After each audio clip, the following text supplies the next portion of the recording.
밤 11시 30분. 온종일 일하고, 집안일하고, 사람들 만나고, 온갖 걱정을 다 하고 난 뒤, 드디어 침대에 몸을 눕힙니다. 그제야 비로소 하나님 생각이 납니다. 아, 오늘도 제대로 기도를 못 드렸구나. 기도를 시작하려는데 문득 이런 생각이 듭니다. 이렇게 편하게 누워서 기도해도 되는 걸까? 무릎도 안 꿇고, 손도 안 모으고, 이런 자세로 주님께 나아가도 괜찮은 걸까? 기도를 시작하기도 전에 죄책감부터 밀려옵니다. 여러분도 이런 경험 있으신가요? 특히 신앙생활을 오래 하신 분들일수록 하나님을 더욱 경외하실수록 오히려 침대에서 기도하는 것이 불경건하게 느껴지는 이 믿음의 역설. 가장 기도하고 싶을 때 오히려 가장 기도하기 어려워지는 이 상황을 어떻게 이해해야 할까요? 지난주 수요일 예배가 끝나고 한 권사님이 제게 다가오셨습니다. 그분이 제 손을 꼭 잡으시며 이렇게 말씀하셨어요. 목사님, 제가 솔직히 말씀드려도 될까요? 저 요즘 밤마다 침대에 누워서 기도하거든요. 그런데 그게 자꾸 마음에 걸려요. 무릎도 안 꿇고 이렇게 누워서 기도하는 게 하나님께 신뢰 아닐까요? 제대로 된 기도를 해야 하는데 몸이 너무 힘들어서요. 67세 박순자 권사님의 목소리는 떨리고 있었습니다. 오늘 말씀드릴 내용은 바로 그런 분들을 위한 것입니다. 침대에 누워 기도하는 것이 단순히 허락되는 것을 넘어서 오히려 더 깊은 하나님의 임재를 경험할 수 있는 7가지 말씀을 나누려 합니다. 성경 속 믿음의 선조들도 실천했고 오늘날 수많은 성도들이 체험하고 있는 이 방법을 아시면 여러분의 침대가 하나님 만나는 거룩한 제단으로 완전히 바뀔 것입니다. 본격적인 말씀에 앞서 잠깐 부탁 하나만 드리겠습니다. 지금 이 영상을 보고 계신다는 것은 여러분도 침대에서의 기도 때문에 고민하고 계시거나 누군가를 위해 답을 찾고 계신다는 뜻이겠지요. 저는 이 채널이 단순한 유튜브 채널이 아니라 하나님의 말씀으로 서로를 세워주는 믿음의 공동체가 되기를 소망합니다. 여러분의 구독 하나가 이 채널이 더 많은 분들께 하나님의 위로를 전하는 통로가 됩니다. 좋아요 하나가 유튜브 알고리즘을 통해 지금 이 순간 침대에서 죄책감에 시달리고 계실 어느 권사님, 어느 집사님께 이 영상이 전달되는 길이 됩니다. 그리고 댓글란에 아멘이라고 한 글자만 남겨주셔도 그것이 다른 분들께 나도 같은 고민을 하고 있구나, 나만 그런 게 아니구나, 나는 혼자가 아니구나 하는 위로가 됩니다. 여러분 주변에 혹시 밤마다 침대에서 기도하시면서도 죄책감 때문에 힘들어하시는 분이 계시다면 이 영상을 공유해주세요. 여러분의 작은 나눔 하나가 누군가의 기도 생활을 완전히 회복시킬 수 있습니다. 구독, 좋아요, 댓글, 공유. 이 4가지가 단순한 클릭이 아니라 하나님의 말씀을 나누는 귀한 사역에 동참이 됩니다. 감사합니다. 그럼 지금 바로 시작하겠습니다. 지난주 수요일 예배가 끝나고 한 권사님이 제게 다가오셨습니다. 그분이 제 손을 꼭 잡으시며 이렇게 말씀하셨어요. 목사님, 제가 솔직히 말씀드려도 될까요? 저 요즘 밤마다 침대에 누워서 기도하거든요. 그런데 그게 자꾸 마음에 걸려요. 무릎도 안 꿇고 이렇게 누워서 기도하는 게 하나님께 신뢰 아닐까요? 제대로 된 기도를 해야 하는데 몸이 너무 힘들어서요. 67세 박순자 권사님의 목소리는 떨리고 있었습니다. 혹시 여러분도 같은 고민하고 계시나요? 침대에 누워 기도하면 정말 응답받을 수 있을까요? 무릎 꿇고 기도해야 진짜 기도 아닐까요? 누워서 기도하다가 잠들면 하나님께 신뢰 아닐까요? 이런 생각 때문에 침대 기도를 시작하지 못하고 계신가요? 종교 전통은 말합니다. 경건한 자세로 정해진 시간에 무릎 꿇고 기도해야 한다고. 하지만 하나님은 완전히 다르게 말씀하십니다. 시편 4편 4절을 보십시오. 너희 침상에서 심령으로 말하고 잠잠할지어다. 하나님께서는 우리에게 침상에서 누워서 조용히 마음으로 기도하라고 명령하고 계십니다. 더 놀라운 것은 성경에 나오는 가장 위대한 영적 체험들이 사람들이 누워있을 때 일어났다는 사실입니다. 야곱의 베델 사다리, 요셉의 계식 꿈, 솔로몬의 지혜 기도, 다니엘의 환상, 이 모든 것이 침상에서 일어났습니다. 오늘부터 당신의 침대가 하늘 문이 열리는 제단이 될 것입니다. 지금부터 침대에서 반드시 실천해야 할 7가지 말씀을 나누겠습니다. 이 7가지가 여러분의 인생을 완전히 바꿔놓을 것입니다. 많은 분들이 기도할 때 자세에 대해 너무 많이 걱정하십니다. 무릎을 꿇어야 하는 것 아닌가? 손을 모아야 하는 것 아닌가? 눈을 감아야 하는 것 아닌가? 이런 외적인 형식들에 신경을 쓰시다가 정작 기도의 본질을 놓치는 경우가 많습니다. 저도 젊은 시절에는 그랬습니다. 새벽 기도회에 나가지 못하면 하루 종일 죄책감에 시달렸고 무릎 꿇고 기도하지 않으면 뭔가 부족한 기도를 드린 것 같았습니다. 그런데 나이가 들고 목회를 하면서 깨달은 것이 있습니다. 하나님은 우리의 자세보다 마음을 보신다는 것입니다. 사무엘상 16장 7절을 함께 보시겠습니다. 여호와께서 사무엘에게 이르시되 그의 용모와 키를 보지 말라. 내가 이미 그를 버렸노라. 내가 보는 것은 사람과 같지 아니하니 사람은 외모를 보거니와 나 여호와는 중심을 보느니라. 이 말씀은 사무엘이 이새의 아들들 중에서 다음 왕을 선택하는 장면에서 나온 것입니다. 사무엘은 첫째 아들 엘리압을 보고 그의 훌륭한 외모와 큰 키를 보며 이 사람이 분명히 하나님께서 선택하신 자라고 생각했습니다. 당시 이스라엘의 첫 번째 왕 사울도 키가 크고 외모가 출중한 사람이었기 때문에 사무엘은 자연스럽게 비슷한 외모를 가진 사람을 찾고 있었던 것입니다. 그러나 하나님께서는 사무엘에게 분명하게 말씀하셨습니다. 히브리어 원문에서 중심이라고 번역된 단어는 레바브인데 이것은 단순히 심장이라는 신체 기관을 의미하는 것이 아니라 사람의 생각, 의지, 감정, 동기가 모두 포함된 내면의 전체를 뜻합니다. 하나님은 우리의 겉모습, 우리의 자세, 우리의 외적인 경건함이 아니라 우리 마음 깊은 곳의 진실함을 보십니다. 그렇다면 침대에 누워서 기도하는 것은 어떻습니까? 무릎을 꿇지 못해도 괜찮습니까? 손을 모으지 못해도 괜찮습니까? 여러분, 성경을 보십시오. 히스기야 왕은 병들어 죽게 되었을 때 어떻게 기도했습니까? 열왕기하 20장 2절을 보면 히스기야가 얼굴을 벽으로 돌리고 여호와께 기도하여라고 되어 있습니다. 그는 침상에 누워 벽을 보며 기도했습니다. 무릎을 꿇지도 못했고 손을 들지도 못했으며 심지어 하늘을 쳐다보지도 못했습니다. 그냥 침대에 누워 벽만 바라보며 울면서 기도했습니다. 하나님은 그 기도를 들으셨습니까? 들으셨습니다. 그것도 즉시 들으셨습니다. 3절을 보면 여호와여 구하오니 내가 주의 앞에서 진실과 온전한 마음으로 행하며 주의 목전에서 선하게 행한 것을 기억하옵소서 하고 히스기야가 심히 통곡하니라고 되어 있고 4절부터는 하나님께서 즉시 응답하시는 장면이 나옵니다. 이사야가 아직 중뜰에 이르기 전에 여호와의 말씀이 그에게 임하여 이르시되 너는 돌아가서 내 백성의 주권자 히스기야에게 이르기를 내 조상 다윗의 하나님 여호와께서 이같이 말씀하시기를 내가 내 기도를 들었고 내 눈물을 보았노라. 하나님은 히스기야의 자세를 보지 않으셨습니다. 그의 진실한 마음과 눈물을 보셨습니다. 부산에 사시는 김영애 집사님의 이야기를 들려드리겠습니다. 김 집사님은 올해 72세이신데 5년 전 척추 수술을 받으신 후로 오래 앉아 계시거나 무릎을 꿇는 것이 너무 힘드셨다고 합니다. 그래서 새벽 기도회도 나가지 못하고 집에서도 제대로 기도하지 못한다는 죄책감에 시달리셨습니다.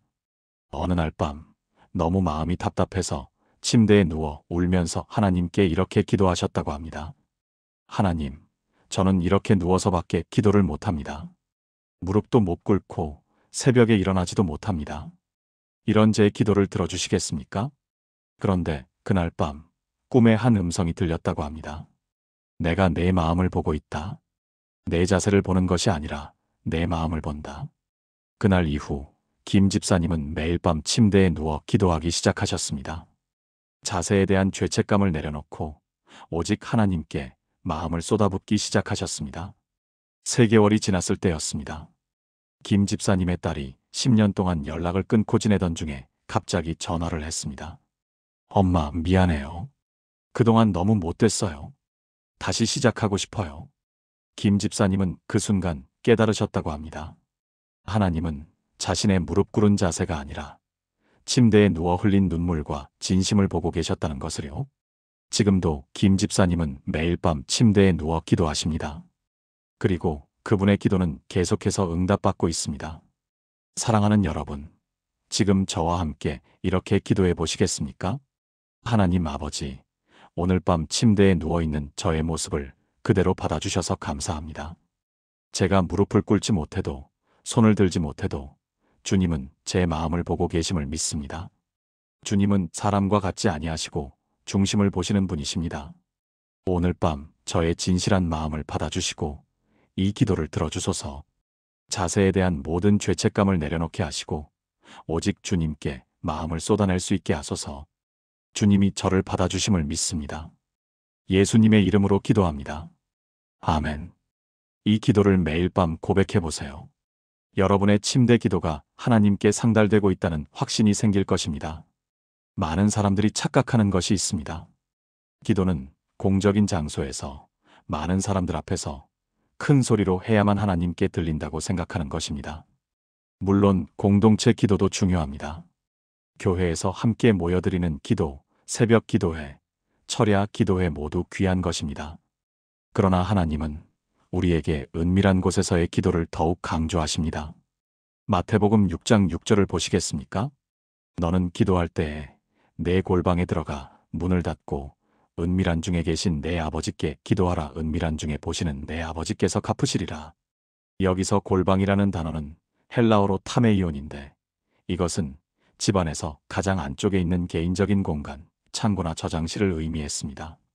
당시 유대인들의 집은 대부분 방이 하나밖에 없었고 그 안에 작은 저장 공간이 있었습니다. 예수님은 바로 그 가장 은밀하고 개인적인 공간에서 하나님과 단둘이 만나라고 말씀하신 것입니다. 그렇다면 우리에게 골방은 어디입니까? 바로 침대입니다. 하루 종일 세상 사람들과 부대끼고 온갖 소음 속에서 살아가다가 밤이 되면 우리는 침대로 돌아옵니다. 그곳은 가장 은밀한 곳입니다. 아무도 보지 않고 아무도 듣지 않으며 오직 하나님과 나만 있는 공간입니다. 바로 그곳에서 하나님은 우리를 기다리고 계십니다. 시편 63편 6절부터 7절을 보십시오. 내가 나의 침상에서 주를 기억하며 밤중에 주를 자근하였사오니 주는 나의 도움이 되셨음이라. 내가 주의 날개 그늘에서 즐거이 부르리이다. 다윗은 침상에서 하나님을 기억하고 묵상했습니다. 그리고 그것을 즐거워했습니다. 왜 즐거워했습니까? 침상에서의 기도가 형식적이거나 의무적인 것이 아니라 하나님과의 깊은 교제였기 때문입니다. 낮 시간에는 왕으로서의 업무가 있었고 백성들을 만나야 했으며 전쟁과 정치의 문제들을 다루어야 했습니다. 그러나 밤이 되어 침상에 누우면 다윗은 왕의 무게를 내려놓고 한 사람의 연약한 인간으로서 하나님 앞에 설 수 있었습니다. 바로 그 순간이 하나님과 가장 깊이 교제하는 시간이었던 것입니다. 여러분은 어떠십니까? 하루 종일 강한 척, 괜찮은 척, 믿음 있는 척 하면서 살아가다가 지치지 않으셨습니까? 교회에서도, 직장에서도, 가정에서도 좋은 모습만 보여야 한다는 압박감에 시달리지 않으셨습니까? 그런데 밤이 되어 침대에 누우면 더 이상 누구에게도 보여줄 필요가 없습니다. 가면을 벗을 수 있습니다. 진짜 내 모습으로 하나님 앞에 나아갈 수 있습니다. 하나님, 저 오늘 너무 힘들었어요. 하나님, 저 사실 믿음이 없어요. 하나님, 저 두려워요. 이렇게 솔직하게 있는 그대로 연약한 모습으로 하나님께 나아갈 수 있는 곳이 바로 침상입니다. 그리고 하나님은 바로 그런 우리를 기다리고 계십니다. 대구에 사시는 이철수 장로님의 이야기를 들려드리겠습니다. 이 장로님은 큰 회사를 운영하시는 분이셨는데 회사가 어려워지면서 3년 동안 정말 힘든 시간을 보내셨습니다. 직원 200명의 생계가 걸려 있었고 은행 빚은 30억이 넘었으며 매일 채권자들의 전화에 시달려야 했습니다. 낮에는 직원들 앞에서 아무렇지 않은 척 모든 것이 잘 될 것처럼 행동해야 했고 교회에서도 장로로서 믿음 있는 모습을 보여야 했습니다. 그러나 밤이 되면 달랐습니다. 침대에 누우면 모든 가면이 벗겨졌습니다. 두려움과 불안이 밀려왔고 때로는 눈물이 쏟아졌습니다. 이 장로님은 그때마다 침대에서 하나님께 솔직하게 기도하기 시작하셨다고 합니다. 하나님, 저 무서워요. 이렇게 될 줄 몰랐어요. 제가 뭘 잘못한 건가요? 직원들 월급은 어떻게 줘야 하나요? 정말 막막합니다. 아무런 꾸밈도 신앙적 포장도 없이 그냥 한 사람의 연약한 인간으로서 하나님께 울부짖었습니다. 그렇게 6개월이 지났을 때였습니다. 어느 날 밤 기도하던 중에 갑자기 마음에 평안이 찾아왔다고 합니다. 아무것도 해결된 것이 없었습니다. 빚은 그대로였고 회사 상황도 여전히 어려웠습니다. 그런데 이상하게 두려움이 사라지고 평안이 왔습니다. 그리고 그날 밤부터 잠을 잘 수 있게 되었습니다. 3개월 동안 불면증에 시달렸는데 침대에서의 솔직한 기도 이후 깊은 잠을 자게 된 것입니다. 그 후로 상황이 조금씩 나아지기 시작했습니다. 1년 후 새로운 투자자가 나타났고 회사는 다시 일어서기 시작했습니다. 2년 후 모든 빚을 갚았습니다. 지금 이 장로님은 이렇게 고백하십니다. 그 3년의 고난 기간 중에서 가장 귀한 시간은 침대에서 하나님과 단둘이 만났던 그 밤의 시간들이었습니다. 낮에는 사람들 앞에서 강한 척했지만 밤에는 하나님 앞에서 연약함을 인정할 수 있었고 바로 그 순간 하나님이 저를 안아주셨습니다. 사랑하는 여러분, 지금 저와 함께 이렇게 기도해 보시겠습니까? 하나님 아버지, 이 은밀한 침상을 주님과의 깊은 교제의 장소로 삼게 하소서. 낮 동안 보였던 모든 가면을 벗고 진짜 제 모습으로 주님 앞에 나아갑니다. 제 연약함, 제 두려움, 제 아픔을 주님께 솔직하게 고백합니다. 주님은 나의 도움이 되시는 분, 주님의 날개 그늘 아래에서 저는 안전합니다. 이 침상에서 주님을 기억하며 묵상하게 하시고 주님과의 깊은 교제를 누리게 하소서. 은밀한 중에 계신 주님께서 저를 보고 계심을 믿습니다. 예수님의 이름으로 기도합니다. 아멘. 이 기도를 통해 여러분의 침대가 하나님과 가장 깊이 교제하는 성소가 될 것입니다. 우리는 하루를 시작할 때 하나님께 기도합니다. 오늘도 지켜주시고 인도해 주세요. 그런데 하루를 마칠 때는 어떻습니까? 많은 분들이 하루를 마무리하는 기도를 생략합니다. 그냥 감사합니다라고 한마디 하고 잠들거나 아예 기도 없이 잠들어 버립니다. 그러나 성경은 우리에게 하루를 마칠 때도 반드시 하나님께 나아가라고 말씀합니다. 시편 4편 8절을 보시겠습니까? 내가 평안히 눕고 자기도 하리니 나를 안전히 살게 하시는 이는 오직 여호와이시니이다. 다윗은 잠자리에 들 때 하나님께 자신을 맡겼습니다. 왜 그랬을까요? 낮 동안 일어난 모든 일들, 좋았던 일도 나빴던 일도, 성공도 실패도, 기쁨도 슬픔도 모두 하나님의 손에 맡기고 싶었기 때문입니다. 우리는 낮 동안 너무 많은 것들을 경험합니다. 스트레스 받는 일, 화나는 일, 걱정되는 일, 두려운 일들이 끊임없이 일어납니다. 그리고 그 모든 것들을 우리는 마음에 담아둡니다. 그러다 보면 마음이 무거워집니다. 침대에 누워도 잠이 오지 않습니다. 계속 생각이 꼬리를 물고 이어집니다. 오늘 그 사람이 한 말이 무슨 뜻이었을까? 내일 그 일은 어떻게 해결하지? 다음 주 일정은 어떻게 되나? 이런 생각들이 머릿속을 가득 채우면서 우리는 불안한 밤을 보내게 됩니다. 그러나 하나님은 우리에게 다른 방법을 제시하십니다. 베드로전서 5장 7절을 보십시오. 너희 염려를 다 주께 맡기라 이는 그가 너희를 돌보심이라. 여기서 맡기라는 단어는 헬라어로 에피립토인데 이것은 단순히 조심스럽게 건네주는 것이 아니라 던져버리는 것을 의미합니다. 마치 무거운 짐을 어깨에서 벗어 던져버리듯이 우리의 모든 염려와 걱정을 하나님께 던져버리라는 것입니다. 그렇다면 언제 이것을 해야 할까요? 바로 침대에 누울 때입니다. 하루를 마무리하면서 오늘 있었던 모든 일들을 하나님께 맡기는 것입니다. 하나님, 오늘 이런 일이 있었습니다. 제가 잘 처리했는지 모르겠습니다. 하나님께 맡깁니다. 하나님, 오늘 그 사람과의 관계가 불편했습니다. 제가 어떻게 해야 할지 모르겠습니다. 하나님께 맡깁니다. 하나님, 내일 중요한 일이 있는데 걱정됩니다. 하나님께 맡깁니다. 이렇게 하나하나 하나님께 던져버리는 것입니다. 그러면 놀라운 일이 일어납니다. 마음이 가벼워집니다. 평안이 찾아옵니다. 잠이 옵니다. 광주에 사시는 최미경 권사님의 이야기를 들려드리겠습니다. 최 권사님은 중학교 2학년 아들을 두셨는데 아이가 학교에 적응을 못하고 성적도 계속 떨어지면서 정말 힘든 시간을 보내셨습니다. 상담도 받아보고 과외도 시켜보고 온갖 방법을 다 써봤지만 아무 소용이 없었습니다. 오히려 아이와의 관계만 나빠졌고 아이는 점점 더 방에만 틀어박혀 지냈습니다. 최 권사님은 매일 밤 걱정과 불안으로 잠을 이루지 못하셨습니다. 이 아이가 앞으로 어떻게 되는 거지? 대학은 갈 수 있을까? 사회에 나가서 적응이나 할 수 있을까? 이런 생각들이 끊임없이 머릿속을 맴돌았고 밤새도록 뒤척이다가 새벽이 되어서야 잠들곤 하셨습니다. 그러던 어느 날 수요 예배 때 목사님께서 베드로전서 5장 7절 말씀을 전하셨습니다. 너희 염려를 다 주께 맡기라 이는 그가 너희를 돌보심이라. 그날 밤 최 권사님은 침대에 누워 처음으로 이렇게 기도하셨다고 합니다. 하나님, 제가 오늘부터 이 아이를 하나님께 완전히 맡기겠습니다. 제가 할 수 있는 게 아무것도 없다는 걸 인정합니다. 이 아이의 미래도 현재도 모든 것을 하나님께 던져버립니다. 그리고 실제로 마음속으로 아들에 대한 모든 걱정을 하나님께 던져버리는 상상을 하셨습니다. 성적에 대한 걱정, 진로에 대한 걱정, 친구 관계에 대한 걱정, 모든 것을 하나하나 하나님께 던져버렸습니다. 그날 밤 3개월 만에 처음으로 깊은 잠을 주무셨습니다. 그 후로 매일 밤 침대에 누워 같은 기도를 반복하셨습니다. 신기한 것은 권사님이 걱정을 내려놓자 아이가 조금씩 변하기 시작했다는 것입니다.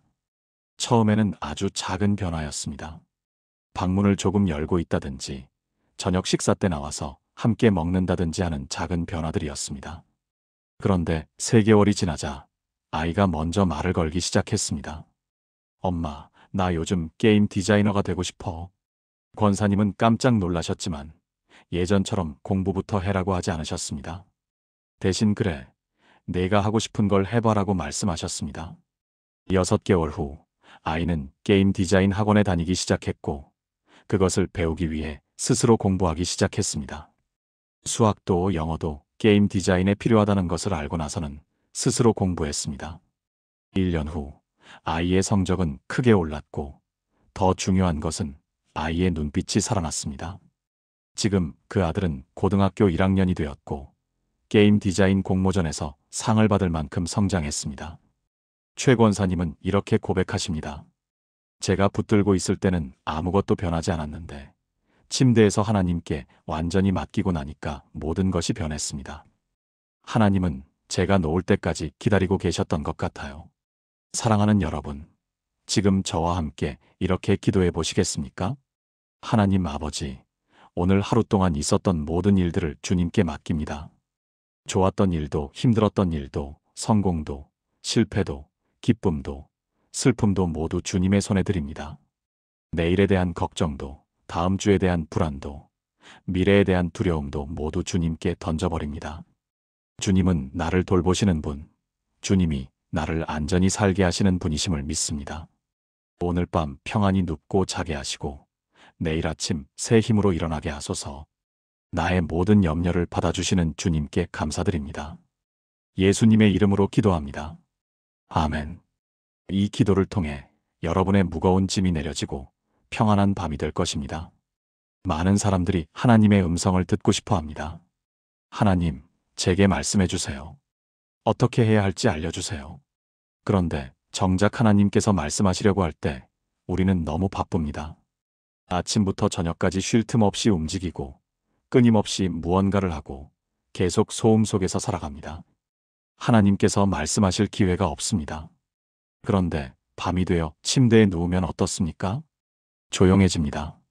세상의 소음이 멈춥니다. 바로 그때가 하나님께서 우리에게 말씀하시기에 가장 좋은 시간입니다.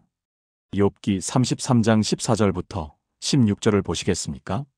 하나님이 한두 번 말씀하셔도 사람이 듣지 아니하느니라. 사람이 침상에서 졸며 깊이 잠들 때 하나님이 꿈에나 밤의 환상으로 사람의 귀를 여시고 교훈하시며. 엘리후가 욥에게 한 이 말씀을 보면 하나님께서는 사람들이 침상에 누워있을 때 특별히 말씀하신다는 것을 알 수 있습니다. 왜 침상에서일까요? 낮 동안에는 우리의 귀가 세상의 소리로 가득 차 있기 때문입니다. 사람들의 목소리, TV 소리, 자동차 소리, 전화벨 소리, 온갖 소음들이 우리 귀를 채우고 있습니다. 그러나 밤이 되어 침대에 누우면 그 모든 소리가 멈춥니다. 바로 그때 하나님께서 우리 귀를 여시고 말씀하십니다. 때로는 꿈으로, 때로는 환상으로, 때로는 마음속 깊은 감동으로 말씀하십니다. 성경을 보면 침상에서 하나님의 음성을 들은 사람들이 많이 나옵니다. 야곱은 베델에서 돌베개를 베고 잠들었을 때 하늘에서 하나님의 음성을 들었습니다. 요셉은 꿈에서 이집트의 미래를 보았습니다. 솔로몬은 밤에 기브온에서 하나님께 지혜를 구했고 하나님께서는 그의 기도를 들으시고 응답하셨습니다. 다니엘은 밤에 침상에서 환상을 보았고 그것을 통해 세계 역사의 흐름을 알게 되었습니다. 요셉 예수님의 아버지는 꿈에서 천사를 만났고 마리아를 아내로 맞이하라는 하나님의 음성을 들었습니다. 모두 침상에서 일어난 일들입니다. 그렇다면 우리는 어떻게 침상에서 하나님의 음성을 들을 수 있을까요? 첫째, 조용히 기다려야 합니다. 침대에 누워서도 계속 생각하고, 걱정하고, 계획하면 하나님의 음성을 들을 수 없습니다. 마음을 비우고 생각을 내려놓고 조용히 하나님을 기다려야 합니다. 시편 46편 10절에 너희는 가만히 있어 내가 하나님 됨을 알지어다라고 하셨습니다. 둘째, 말씀을 묵상해야 합니다. 침대에 누워 그냥 텅 빈 마음으로만 있으면 안 됩니다. 하나님의 말씀을 묵상하면서 기다려야 합니다. 오늘 읽은 성경 구절 하나를 반복해서 생각하고 그 의미를 곱씹으면서 하나님께서 그 말씀을 통해 무엇을 말씀하시는지 귀를 기울여야 합니다. 셋째, 마음을 열어야 합니다. 하나님께서 말씀하시는데 우리가 듣지 않으려고 하면 소용이 없습니다. 이것만은 하기 싫습니다. 저것만은 안 됩니다. 라는 마음을 가지고 있으면 하나님의 음성을 들을 수 없습니다. 마음을 완전히 열고 하나님께서 무엇을 말씀하시든 순종하겠다는 자세로 기다려야 합니다. 인천에 사시는 정기영 집사님의 이야기를 들려드리겠습니다. 정 집사님은 15년 동안 다니던 회사에서 부당한 대우를 받고 퇴사를 고민하고 계셨습니다. 상사와의 관계도 좋지 않았고 업무 스트레스도 심했으며 건강까지 나빠지고 있었습니다. 그런데 나이가 48세였기 때문에 이직이 쉽지 않았고 자녀들의 학비도 걱정이었습니다. 매일 밤 침대에서 이 문제로 고민하며 잠을 이루지 못하셨습니다. 그만둬야 하나? 계속 다녀야 하나? 하나님, 어떻게 해야 합니까? 그렇게 3개월을 고민하던 어느 날 밤이었습니다. 침대에 누워 기도하는데 갑자기 잠언 3장 5절 말씀이 마음에 떠올랐다고 합니다. 너는 마음을 다하여 여호와를 신뢰하고 내 명철을 의지하지 말라. 평소에도 잘 아는 구절이었지만 그날 밤은 달랐습니다. 그 말씀이 마음 깊은 곳에서 울려 퍼지는 것 같았습니다. 내 명철을 의지하지 말라. 정 집사님은 그 순간 깨달았다고 합니다. 자신이 지금까지 이직 여부를 판단할 때 오직 자기 생각, 자기 계산, 자기 판단만으로 결정하려고 했다는 것을요. 나이, 학비, 이직 가능성, 경제적 안정성, 이 모든 것을 자기 머리로만 계산하고 있었던 것입니다. 그날 밤 정 집사님은 완전히 손을 놓았습니다. 하나님, 제 명철을 내려놓겠습니다. 제 계산을 버리겠습니다. 하나님께서 인도하시는 대로 따르겠습니다. 그리고 일주일 동안 매일 밤 침대에서 조용히 하나님의 음성을 기다렸습니다. 아무 계획도 세우지 않고 아무 결정도 내리지 않고 그냥 하나님께서 마음에 주시는 평안을 따르기로 했습니다. 7일째 되는 날 밤 마음에 확신이 왔다고 합니다. 지금은 회사에 남아라. 때가 되면 내가 너를 이끌어내겠다. 정 집사님은 그 음성을 따르기로 했습니다. 그리고 회사에 계속 다니면서 불평하지 않고 최선을 다하며 하나님께서 인도하실 때를 기다렸습니다. 1년 3개월이 지났을 때였습니다. 갑자기 헤드헌터에게서 연락이 왔습니다. 한 회사에서 정 집사님의 경력을 필요로 한다는 것이었습니다. 연봉은 30% 인상, 직급도 올라가고 무엇보다 업무 환경이 훨씬 좋은 회사였습니다. 정 집사님은 그때 깨달았습니다. 1년 전 자기 판단으로 회사를 그만뒀다면 아마 지금보다 훨씬 못한 조건에서 일하고 있을 것이라는 것을요. 하나님께서 침상에서 주신 그 음성을 따라 기다린 것이 얼마나 큰 축복이었는지를 깨달은 것입니다. 지금도 정 집사님은 매일 밤 침대에서 하나님의 음성을 기다립니다. 그리고 그 음성을 따라 살아갑니다. 사랑하는 여러분, 지금 저와 함께 이렇게 기도해 보시겠습니까? 하나님 아버지, 오늘 밤 이 침상에서 주님의 음성을 듣기 원합니다. 세상의 모든 소음을 내려놓고 제 생각과 계산을 내려놓고 오직 주님의 음성에 귀를 기울입니다. 주님께서 꿈으로, 환상으로, 마음의 감동으로 저에게 말씀해 주소서. 제 귀를 열어주시고 제 마음을 열어주시고 주님의 음성을 분명히 듣게 하소서. 그리고 그 음성을 따라 순종하며 살아갈 수 있는 용기를 주소서. 주님의 음성을 듣기 원하는 이 마음을 받아주소서. 예수님의 이름으로 기도합니다. 아멘. 이 기도를 통해 여러분도 침상에서 하나님의 음성을 듣는 놀라운 경험을 하게 될 것입니다. 우리는 감사 기도를 할 때 대부분 형식적으로 합니다. 하나님 감사합니다. 오늘도 건강 주셔서 감사합니다. 음식 주셔서 감사합니다. 이렇게 습관적으로, 기계적으로 감사한다고 말하지만 정작 마음속에는 감사가 없을 때가 많습니다. 오히려 불평과 원망이 더 많습니다. 오늘도 힘들었어. 왜 이렇게 힘든 일만 생기는 거지? 다른 사람들은 다 잘 사는 것 같은데 나만 왜 이렇게 어려운 거야? 이런 생각들이 마음을 가득 채우고 있으면서 입으로만 감사합니다라고 말하는 것입니다. 그러나 하나님께서 원하시는 감사는 그런 것이 아닙니다. 데살로니가전서 5장 18절을 보십시오. 범사에 감사하라. 이것이 그리스도 예수 안에서 너희를 향하신 하나님의 뜻이니라. 범사에 감사하라. 좋을 때만 감사하는 것이 아니라 모든 일에 감사하라는 것입니다. 힘들 때도, 어려울 때도, 실패했을 때도, 잘못되었을 때도 감사하라는 것입니다. 이것이 어떻게 가능합니까? 우리 힘으로는 불가능합니다. 그러나 침상에서 하나님과 단둘이 만날 때 하나님께서 우리에게 감사의 눈을 열어주십니다. 에베소서 5장 20절을 보면 범사에 우리 주 예수 그리스도의 이름으로 항상 아버지 하나님께 감사하며라고 되어 있습니다. 여기서 핵심은 항상입니다. 가끔이 아니라 항상, 기분 좋을 때만이 아니라 모든 때에 감사해야 한다는 것입니다. 그렇다면 우리는 언제 이것을 연습할 수 있을까요? 바로 침대에서입니다.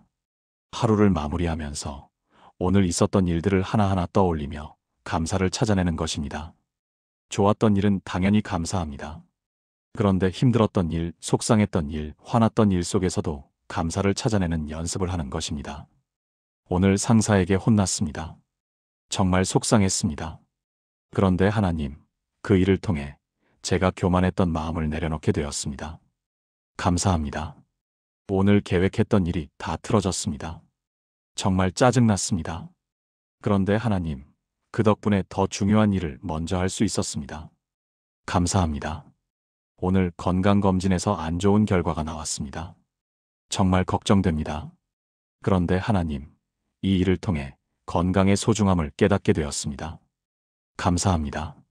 이렇게 모든 일 속에서 감사를 찾아내는 것입니다. 처음에는 어색하고 억지스러울 수 있습니다. 그러나 계속 연습하다 보면 감사가 습관이 되고 감사가 우리의 삶의 방식이 됩니다. 그리고 신기한 것은 감사하기 시작하면 실제로 감사할 일들이 더 많이 보인다는 것입니다. 전주에 사시는 한영미 권사님의 이야기를 들려드리겠습니다. 한 권사님은 남편과 사별하신 후 혼자서 두 딸을 키우며 살아오셨습니다. 경제적으로도 어려웠고 정서적으로도 힘든 시간이었습니다. 매일 밤 침대에 누우면 눈물만 나왔습니다. 왜 나만 이렇게 힘든 거지? 다른 사람들은 다 남편이 있는데 나만 혼자야. 아이들한테 미안하고 하나님께도 원망스럽고 그렇게 5년을 울면서 살았습니다. 그러던 어느 날 부흥회에서 감사에 대한 설교를 들었습니다. 목사님께서 데살로니가전서 5장 18절 말씀을 전하시며 범사에 감사하라고 하셨습니다. 한 권사님은 그 말씀이 마음에 와닿지 않았습니다. 내가 무엇을 감사해? 남편도 없고 돈도 없고 힘들기만 한데 무슨 감사를 해? 그런데 성령님께서 마음을 만지셨습니다. 그래도 한번 해보자. 감사할 것을 찾아보자. 그날 밤부터 침대에서 감사 찾기를 시작했습니다. 처음에는 정말 하나도 없는 것 같았습니다. 그런데 억지로라도 찾으려고 하니까 하나씩 보이기 시작했습니다. 오늘 큰딸이 엄마 수고했어요 라고 말했다. 감사합니다. 오늘 작은 딸이 아침에 일어나서 학교 갔다. 건강해서 감사합니다. 오늘 출근길 버스에서 앉아서 왔다. 감사합니다. 오늘 점심을 먹을 수 있었다. 감사합니다. 오늘 일을 마치고 무사히 집에 돌아왔다. 감사합니다. 이렇게 작은 것부터 하나하나 감사하기 시작했습니다. 일주일이 지나자 신기한 일이 일어났습니다. 아침에 일어날 때 기분이 달랐습니다. 전에는 오늘도 힘든 하루가 시작되는구나 하는 마음이었는데, 이제는 오늘은 어떤 감사할 일이 있을까 하는 기대가 생긴 것입니다. 한 달이 지나자 실제로 감사할 일들이 더 많이 보이기 시작했습니다. 아니, 사실은 전에도 있었는데 보지 못했던 것들이 보이기 시작한 것입니다. 이웃 아주머니가 반찬을 나눠주시는 것, 교회 식구들이 안부를 물어주시는 것, 딸들이 건강하게 자라는 것, 매달 월급이 들어오는 것, 이 모든 것이 감사였습니다. 6개월이 지나자 한 권사님의 얼굴이 완전히 달라졌습니다. 전에는 늘 우울하고 힘들어 보이던 얼굴이 밝아지고 평안해 보였습니다. 그러자 주변 사람들이 달라진 것을 알아보기 시작했습니다. 권사님, 요즘 뭔가 달라 보이세요. 무슨 좋은 일 있으세요?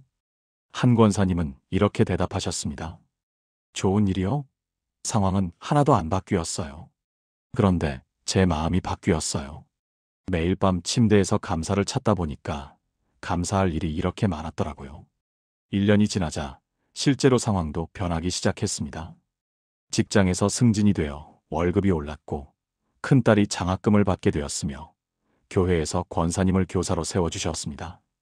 지금 한 권사님은 이렇게 고백하십니다. 감사가 제 인생을 바꿨어요. 상황이 바뀌어서 감사한 게 아니라 제가 감사하기 시작하니까 상황이 바뀌었어요.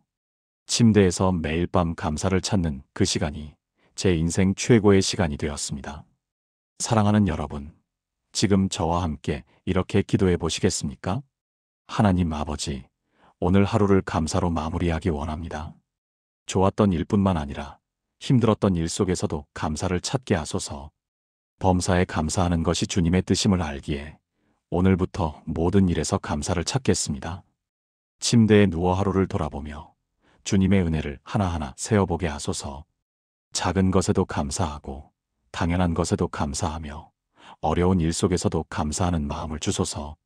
감사가 제 삶의 습관이 되게 하시고 감사하는 삶을 살게 하소서. 오늘도 저를 지켜주시고 인도해 주신 주님께 진심으로 감사드립니다. 예수님의 이름으로 기도합니다. 아멘. 이 기도를 통해 여러분의 삶에 감사가 넘치게 될 것입니다. 침대에 누워서 잠이 오지 않는 이유 중 하나가 무엇인지 아십니까? 용서하지 못한 사람 때문입니다. 오늘 나에게 상처를 준 사람, 나를 화나게 한 사람, 나를 실망시킨 사람에 대한 생각이 계속 머릿속을 맴돕니다. 그 사람이 왜 그랬을까? 어떻게 나한테 그럴 수 있지? 내가 뭘 잘못했다고? 다음에 만나면 꼭 한마디 해야겠어. 이런 생각들이 꼬리에 꼬리를 물고 이어지면서 마음은 점점 더 불편해지고 화는 점점 더 커지며 잠은 점점 더 멀어집니다. 그리고 다음 날 아침, 우리는 피곤한 몸과 불쾌한 기분으로 하루를 시작하게 됩니다. 하나님께서는 우리에게 다른 방법을 제시하십니다. 에베소서 4장 26절을 보십시오. 분을 내어도 죄를 짓지 말며 해가 지도록 분을 품지 말라. 해가 지도록 분을 품지 말라. 즉 하루를 마무리하기 전에 반드시 화를 풀고 용서하고 마음을 정리하라는 것입니다. 왜 그렇게 해야 할까요? 첫째, 용서하지 않으면 우리 자신이 고통받기 때문입니다. 상대방은 편하게 자고 있는데 우리만 밤새 뒤척이며 괴로워합니다. 용서하지 않는 것은 독을 마시고 상대방이 죽기를 바라는 것과 같습니다. 둘째, 용서하지 않으면 우리의 기도가 막히기 때문입니다. 마가복음 11장 25절에 서서 기도할 때에 아무에게나 혐의가 있거든 용서하라. 그리하여야 하늘에 계신 너희 아버지께서도 너희 허물을 사하여 주시리라고 하셨습니다. 우리가 다른 사람을 용서하지 않으면 하나님께서도 우리를 용서하지 않으신다는 것입니다. 셋째, 용서하지 않으면 사탄에게 틈을 주기 때문입니다. 에베소서 4장 27절에 마귀에게 틈을 주지 말라고 했는데 바로 앞 구절이 해가 지도록 분을 품지 말라입니다. 분을 품고 자면 마귀에게 틈을 주는 것입니다. 그렇다면 우리는 어떻게 용서할 수 있을까요? 인간적으로는 불가능합니다.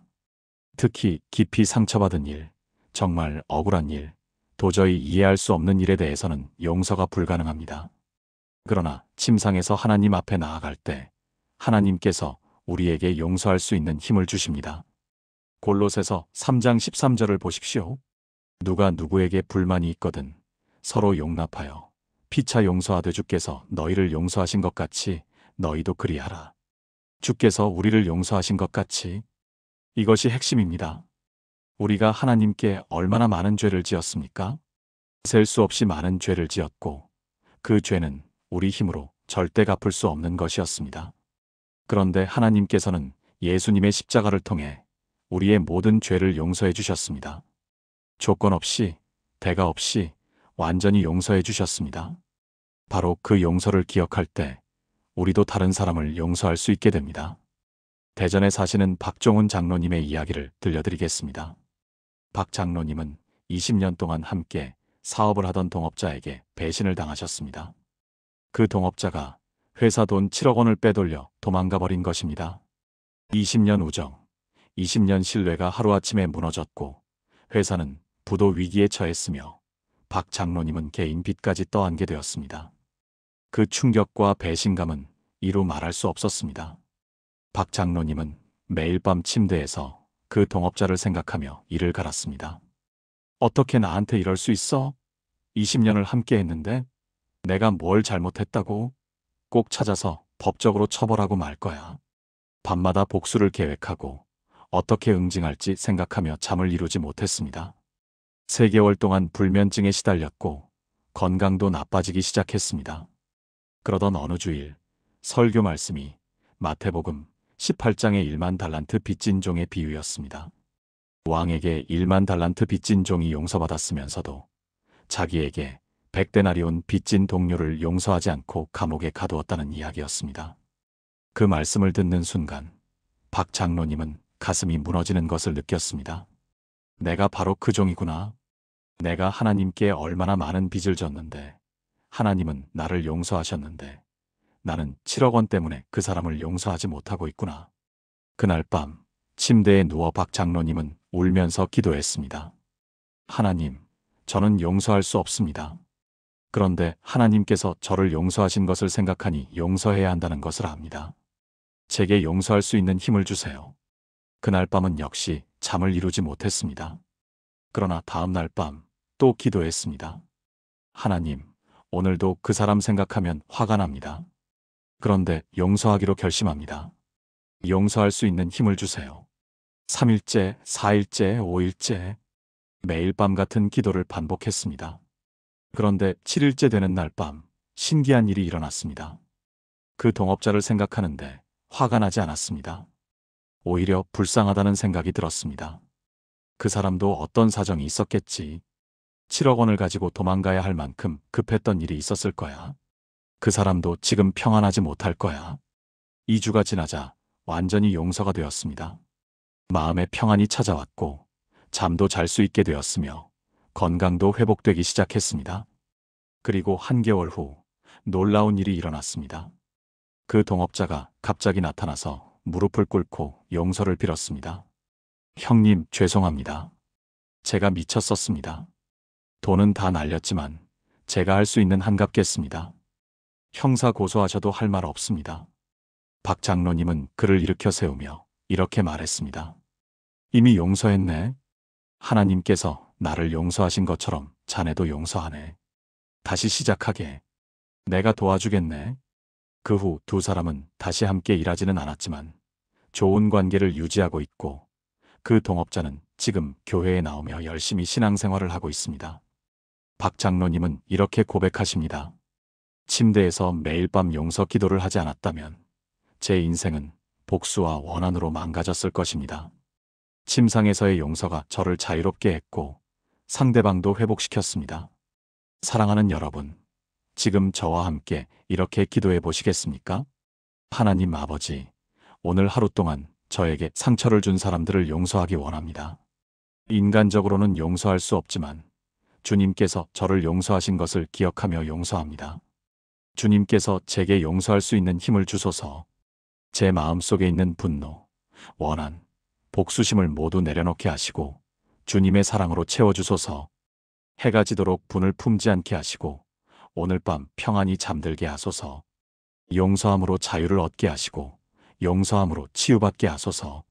주께서 너희를 용서하신 것 같이 저도 용서합니다. 예수님의 이름으로 기도합니다. 아멘. 이 기도를 통해 여러분의 마음에서 모든 미움과 원한이 사라지고 평안이 찾아올 것입니다. 하루를 마무리하며 침대에 누울 때 많은 사람들이 내일을 걱정합니다. 내일 그 회의는 어떻게 되려나? 내일 검사 결과는 괜찮을까? 내일 그 사람을 만나면 뭐라고 말하지? 끊임없이 내일을 계획하고 걱정하고 불안해하면서 잠을 이루지 못합니다. 그러나 예수님께서는 우리에게 이렇게 말씀하십니다. 마태복음 6장 34절을 보십시오. 그러므로 내일 일을 위하여 염려하지 말라. 내일 일은 내일이 염려할 것이요 한날의 괴로움은 그날로 족하니라. 내일 일을 염려하지 말라. 이것은 내일을 준비하지 말라는 뜻이 아닙니다. 내일을 걱정하며 불안해하지 말라는 뜻입니다. 왜냐하면 내일은 하나님의 손에 있기 때문입니다. 잠언 27장 1절에 너는 내일 일을 자랑하지 말라. 하루 동안에 무슨 일이 일어날는지 내가 알 수 없음이니라고 했습니다. 우리는 내일 무슨 일이 일어날지 모릅니다. 아무리 계획하고 준비하고 걱정해도 내일 일은 우리가 통제할 수 없습니다. 그렇다면 어떻게 해야 할까요? 내일을 하나님께 맡기는 것입니다. 시편 55편 22절을 보십시오. 내 짐을 여호와께 맡기라. 그가 너를 붙드시고 의인의 요동함을 영원히 허락하지 아니하시리로다. 내 짐을 여호와께 맡기라. 내일에 대한 걱정, 불안, 두려움을 모두 하나님께 맡기라는 것입니다. 그러면 하나님께서 우리를 붙드시고 흔들리지 않게 하십니다. 침대에 누울 때가 바로 내일을 하나님께 맡기기에 가장 좋은 시간입니다. 오늘 하루는 끝났습니다. 더 이상 오늘을 위해 할 수 있는 것이 없습니다. 그리고 내일은 아직 오지 않았습니다. 지금 이 순간 우리가 할 수 있는 유일한 일은 하나님께 의탁하는 것입니다. 하나님, 오늘 하루는 제가 최선을 다했습니다. 잘한 것도 있고 못한 것도 있지만 모두 하나님께 드립니다. 그리고 내일 일은 하나님께 맡깁니다. 제가 계획하고 준비했지만 모든 것이 하나님의 뜻대로 이루어지기를 원합니다. 이렇게 기도하고 나면 놀라운 평안이 찾아옵니다. 빌립보서 4장 6절부터 7절을 보십시오. 아무것도 염려하지 말고 다만 모든 일에 기도와 간구로 너희 구할 것을 감사함으로 하나님께 아뢰라. 그리하면 모든 지각에 뛰어난 하나님의 평강이 그리스도 예수 안에서 너희 마음과 생각을 지키시리라. 아무것도 염려하지 말고 기도하라. 그러면 모든 지각에 뛰어난 평강이 우리 마음과 생각을 지킨다는 것입니다. 이 평강은 세상이 주는 평안과 다릅니다. 상황이 좋아져서 오는 평안이 아니라 상황이 어려워도 하나님을 신뢰하기 때문에 오는 평안입니다. 부산에 사시는 김상철 집사님의 이야기를 들려드리겠습니다. 김 집사님은 40대 중반에 갑자기 회사에서 구조조정을 당하셨습니다. 20년을 다니던 회사였고 부장까지 올라갔었는데 하루아침에 퇴사 통보를 받은 것입니다. 고등학생 아들과 중학생 딸이 있었고 노부모님도 모시고 있었기 때문에 경제적 부담이 컸습니다. 퇴직금을 받았지만 얼마 가지 않을 것이 뻔했고 이 나이에 재취업이 쉽지 않다는 것도 알고 있었습니다. 매일 밤 침대에 누우면 내일이 두려웠습니다. 이력서를 몇 군데 넣어야 하나? 면접 준비는 어떻게 하지? 만약 6개월 안에 일자리를 못 구하면 어떡하지? 애들 학원비는 어떻게 내지? 이런 생각들이 끊임없이 이어지면서 새벽 3시, 4시까지 잠을 못 이루는 날이 계속되었습니다. 그러던 어느 날 밤 너무 답답해서 성경을 펼쳤는데 마태복음 6장 25절부터 34절이 눈에 들어왔습니다. 공중의 새를 보라, 들의 백합화를 보라, 내일 일을 염려하지 말라는 말씀이었습니다. 김 집사님은 그 말씀을 읽으면서 깨달았습니다. 아, 내가 지금 하나님을 신뢰하지 않고 있구나. 하나님께서 나를 먹이시고 입히시는 것을 믿지 못하고 있구나. 그날 밤부터 침대에서 기도를 바꾸었습니다. 전에는 하나님, 빨리 일자리를 주세요. 제발 좋은데 취직되게 해주세요라고 기도했습니다. 그러나 이제는 하나님, 내일 일을 하나님께 맡깁니다. 제가 할 수 있는 것은 최선을 다하는 것뿐이고 결과는 하나님께서 주시는 대로 받겠습니다. 하나님을 신뢰합니다라고 기도하기 시작했습니다. 신기하게도 그날 밤부터 잠을 잘 수 있게 되었습니다. 상황은 하나도 변하지 않았습니다. 여전히 일자리는 없었고 경제적 부담은 그대로였습니다. 그런데 마음에 평안이 있었습니다. 하나님께서 책임져 주실 것이라는 믿음이 생긴 것입니다. 그렇게 2개월이 지났을 때였습니다. 예상치 못한 곳에서 연락이 왔습니다. 10년 전에 함께 일했던 선배가 전화를 한 것입니다. 자기가 운영하는 회사에서 김 집사님 같은 경력자가 필요한데 함께 일할 수 있겠느냐는 것이었습니다. 연봉은 전 직장보다 조금 낮았지만 업무 환경은 훨씬 좋았고 무엇보다 일과 신앙생활을 병행하기에 적합한 회사였습니다. 김 집사님은 그 제안을 받아들였고 지금까지 5년째 그 회사에서 행복하게 일하고 계십니다. 그리고 이렇게 고백하십니다. 그때 제가 침대에서 내일을 하나님께 맡기는 기도를 하지 않았다면 불안과 조급함 때문에 잘못된 선택을 했을 수도 있습니다. 매일 밤 내일을 하나님께 의탁하는 그 시간이 저를 지켜주었고 하나님께서 가장 좋은 때에 가장 좋은 길로 인도해 주셨습니다. 사랑하는 여러분, 지금 저와 함께 이렇게 기도해 보시겠습니까? 하나님 아버지, 오늘 하루는 최선을 다했습니다. 잘한 것도 있고 부족한 것도 있지만 모두 주님께 드립니다. 그리고 내일 일을 주님께 맡깁니다. 제가 계획하고 준비했지만 모든 것이 주님의 뜻대로 이루어지기를 원합니다. 내일 무슨 일이 일어날지 모르지만 주님께서 저와 함께 하실 것을 믿습니다. 아무것도 염려하지 않고 모든 것을 주님께 맡기며 주님의 평강 안에서 쉬기 원합니다. 주님께서 저를 붙드시고 흔들리지 않게 하실 것을 믿습니다. 내일도 주님의 손에 있음을 고백하며 평안히 잠들게 하소서. 예수님의 이름으로 기도합니다. 아멘. 이 기도를 통해 여러분은 내일에 대한 모든 걱정을 내려놓고 평안히 쉴 수 있을 것입니다. 지금까지 나눈 7가지 말씀을 하나의 기도로 드리겠습니다. 함께 기도하시겠습니까? 전능하신 하나님 아버지, 오늘 이 시간 침상에서의 기도에 대한 7가지 놀라운 진리를 깨닫게 하심을 감사드립니다. 자세가 아니라 마음을 보시는 주님, 침상에서 가장 깊이 교제하시는 주님, 하루를 맡기라 하시는 주님, 침상에서 음성을 들려주시는 주님, 감사로 마무리하게 하시는 주님, 용서로 정리하게 하시는 주님, 내일을 의탁하라 하시는 주님을 찬양합니다. 저는 고백합니다. 제가 무릎을 꿇지 못해도, 손을 들지 못해도 주님은 제 마음을 보고 계십니다. 이 침대는 세상과 단절되고 주님과 단둘이 만나는 은밀한 곳입니다. 오늘 하루의 모든 일과 내일에 대한 모든 걱정을 주님께 던져버립니다. 주님께서 꿈으로, 환상으로, 마음의 감동으로 저에게 말씀하심을 믿습니다. 오늘 하루 있었던 모든 일 가운데 감사를 찾게 하시고 범사에 감사하는 삶을 살게 하소서. 저에게 상처를 준 사람들을 주님께서 저를 용서하신 것처럼 용서합니다. 해가 지도록 분을 품지 않고 평안히 잠들게 하소서. 내일 일은 내일이 염려할 것이요 한날의 괴로움은 그날로 족함을 고백합니다. 오늘부터 저와 제 가족이 매일 밤 이 7가지를 실천하며 침상에서 주님을 만나게 하소서. 이 침대가 하나님과 만나는 성소가 되게 하시고 밤마다 주님과의 깊은 교제를 누리게 하소서.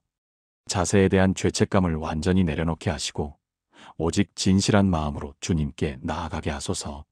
침대에 누울 때마다 주님의 날개 그늘 아래 안전함을 느끼게 하시고 주님의 음성을 분명히 듣게 하소서.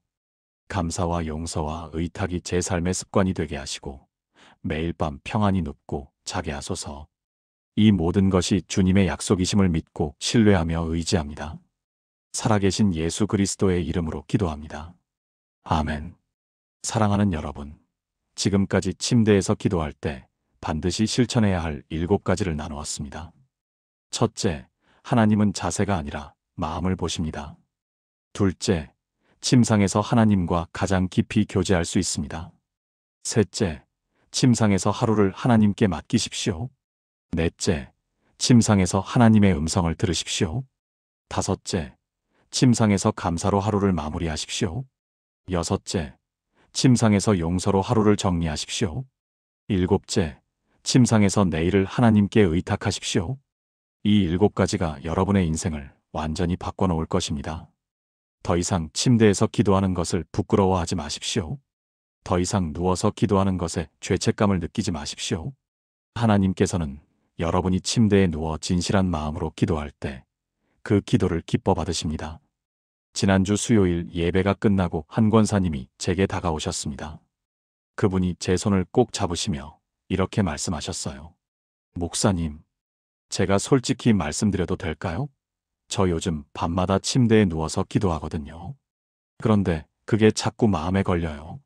무릎도 안 꿇고 이렇게 누워서 기도하는 게 하나님께 신뢰 아닐까요? 제대로 된 기도를 해야 하는데 몸이 너무 힘들어서요. 67세 박순자 권사님의 목소리는 떨리고 있었습니다. 혹시 여러분도 같은 고민하고 계시나요? 침대에 누워 기도하면 정말 응답받을 수 있을까요? 무릎 꿇고 기도해야 진짜 기도 아닐까요? 누워서 기도하다가 잠들면 하나님께 신뢰 아닐까요? 이런 생각 때문에 침대 기도를 시작하지 못하고 계신가요? 종교 전통은 말합니다. 경건한 자세로 정해진 시간에 무릎 꿇고 기도해야 한다고. 하지만 하나님은 완전히 다르게 말씀하십니다. 시편 4편 4절을 보십시오. 너희 침상에서 심령으로 말하고 잠잠할지어다. 하나님께서는 우리에게 침상에서 누워서 조용히 마음으로 기도하라고 명령하고 계십니다. 더 놀라운 것은 성경에 나오는 가장 위대한 영적 체험들이 사람들이 누워있을 때 일어났다는 사실입니다. 야곱의 베델 사다리, 요셉의 계시 꿈, 솔로몬의 지혜 기도, 다니엘의 환상, 이 모든 것이 침상에서 일어났습니다. 오늘부터 당신의 침대가 하늘 문이 열리는 제단이 될 것입니다. 지금부터 침대에서 반드시 실천해야 할 7가지 말씀을 나누겠습니다. 이 7가지가 여러분의 인생을 완전히 바꿔놓을 것입니다. 많은 분들이 기도할 때 자세에 대해 너무 많이 걱정하십니다. 무릎을 꿇어야 하는 것 아닌가? 손을 모아야 하는 것 아닌가? 눈을 감아야 하는 것 아닌가? 이런 외적인 형식들에 신경을 쓰시다가 정작 기도의 본질을 놓치는 경우가 많습니다. 저도 젊은 시절에는 그랬습니다. 새벽 기도회에 나가지 못하면 하루 종일 죄책감에 시달렸고 무릎 꿇고 기도하지 않으면 뭔가 부족한 기도를 드린 것 같았습니다. 그런데 나이가 들고 목회를 하면서 깨달은 것이 있습니다. 하나님은 우리의 자세보다 마음을 보신다는 것입니다. 사무엘상 16장 7절을 함께 보시겠습니다. 여호와께서 사무엘에게 이르시되 그의 용모와 키를 보지 말라. 내가 이미 그를 버렸노라. 내가 보는 것은 사람과 같지 아니하니 사람은 외모를 보거니와 나 여호와는 중심을 보느니라. 이 말씀은 사무엘이 이새의 아들들 중에서 다음 왕을 선택하는 장면에서 나온 것입니다. 사무엘은 첫째 아들 엘리압을 보고 그의 훌륭한 외모와 큰 키를 보며 이 사람이 분명히 하나님께서 선택하신 자라고 생각했습니다. 당시 이스라엘의 첫 번째 왕 사울도 키가 크고 외모가 출중한 사람이었기 때문에 사무엘은 자연스럽게 비슷한 외모를 가진 사람을 찾고 있었던 것입니다. 그러나 하나님께서는 사무엘에게 분명하게 말씀하셨습니다. 히브리어 원문에서 중심이라고 번역된 단어는 레바브인데 이것은 단순히 심장이라는 신체 기관을 의미하는 것이 아니라 사람의 생각, 의지, 감정, 동기가 모두 포함된 내면의 전체를 뜻합니다. 하나님은 우리의 겉모습, 우리의 자세, 우리의 외적인 경건함이 아니라 우리 마음 깊은 곳의 진실함을 보십니다. 그렇다면 침대에 누워서 기도하는 것은 어떻습니까? 무릎을 꿇지 못해도 괜찮습니까? 손을 모으지 못해도 괜찮습니까? 여러분, 성경을 보십시오. 히스기야 왕은 병들어 죽게 되었을 때 어떻게 기도했습니까? 열왕기하 20장 2절을 보면 히스기야가 얼굴을 벽으로 돌리고 여호와께 기도하여라고 되어 있습니다. 그는 침상에 누워 벽을 보며 기도했습니다. 무릎을 꿇지도 못했고 손을 들지도 못했으며 심지어 하늘을 쳐다보지도 못했습니다. 그냥 침대에 누워 벽만 바라보며 울면서 기도했습니다. 하나님은 그 기도를 들으셨습니까? 들으셨습니다. 그것도 즉시 들으셨습니다. 3절을 보면 여호와여 구하오니 내가 주의 앞에서 진실과 온전한 마음으로 행하며 주의 목전에서 선하게 행한 것을 기억하옵소서 하고 히스기야가 심히 통곡하니라고 되어 있고 4절부터는 하나님께서 즉시 응답하시는 장면이 나옵니다.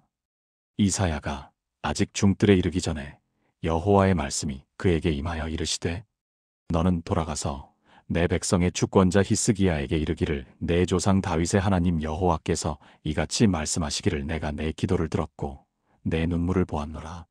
하나님은 히스기야의 자세를 보지 않으셨습니다. 그의 진실한 마음과 눈물을 보셨습니다.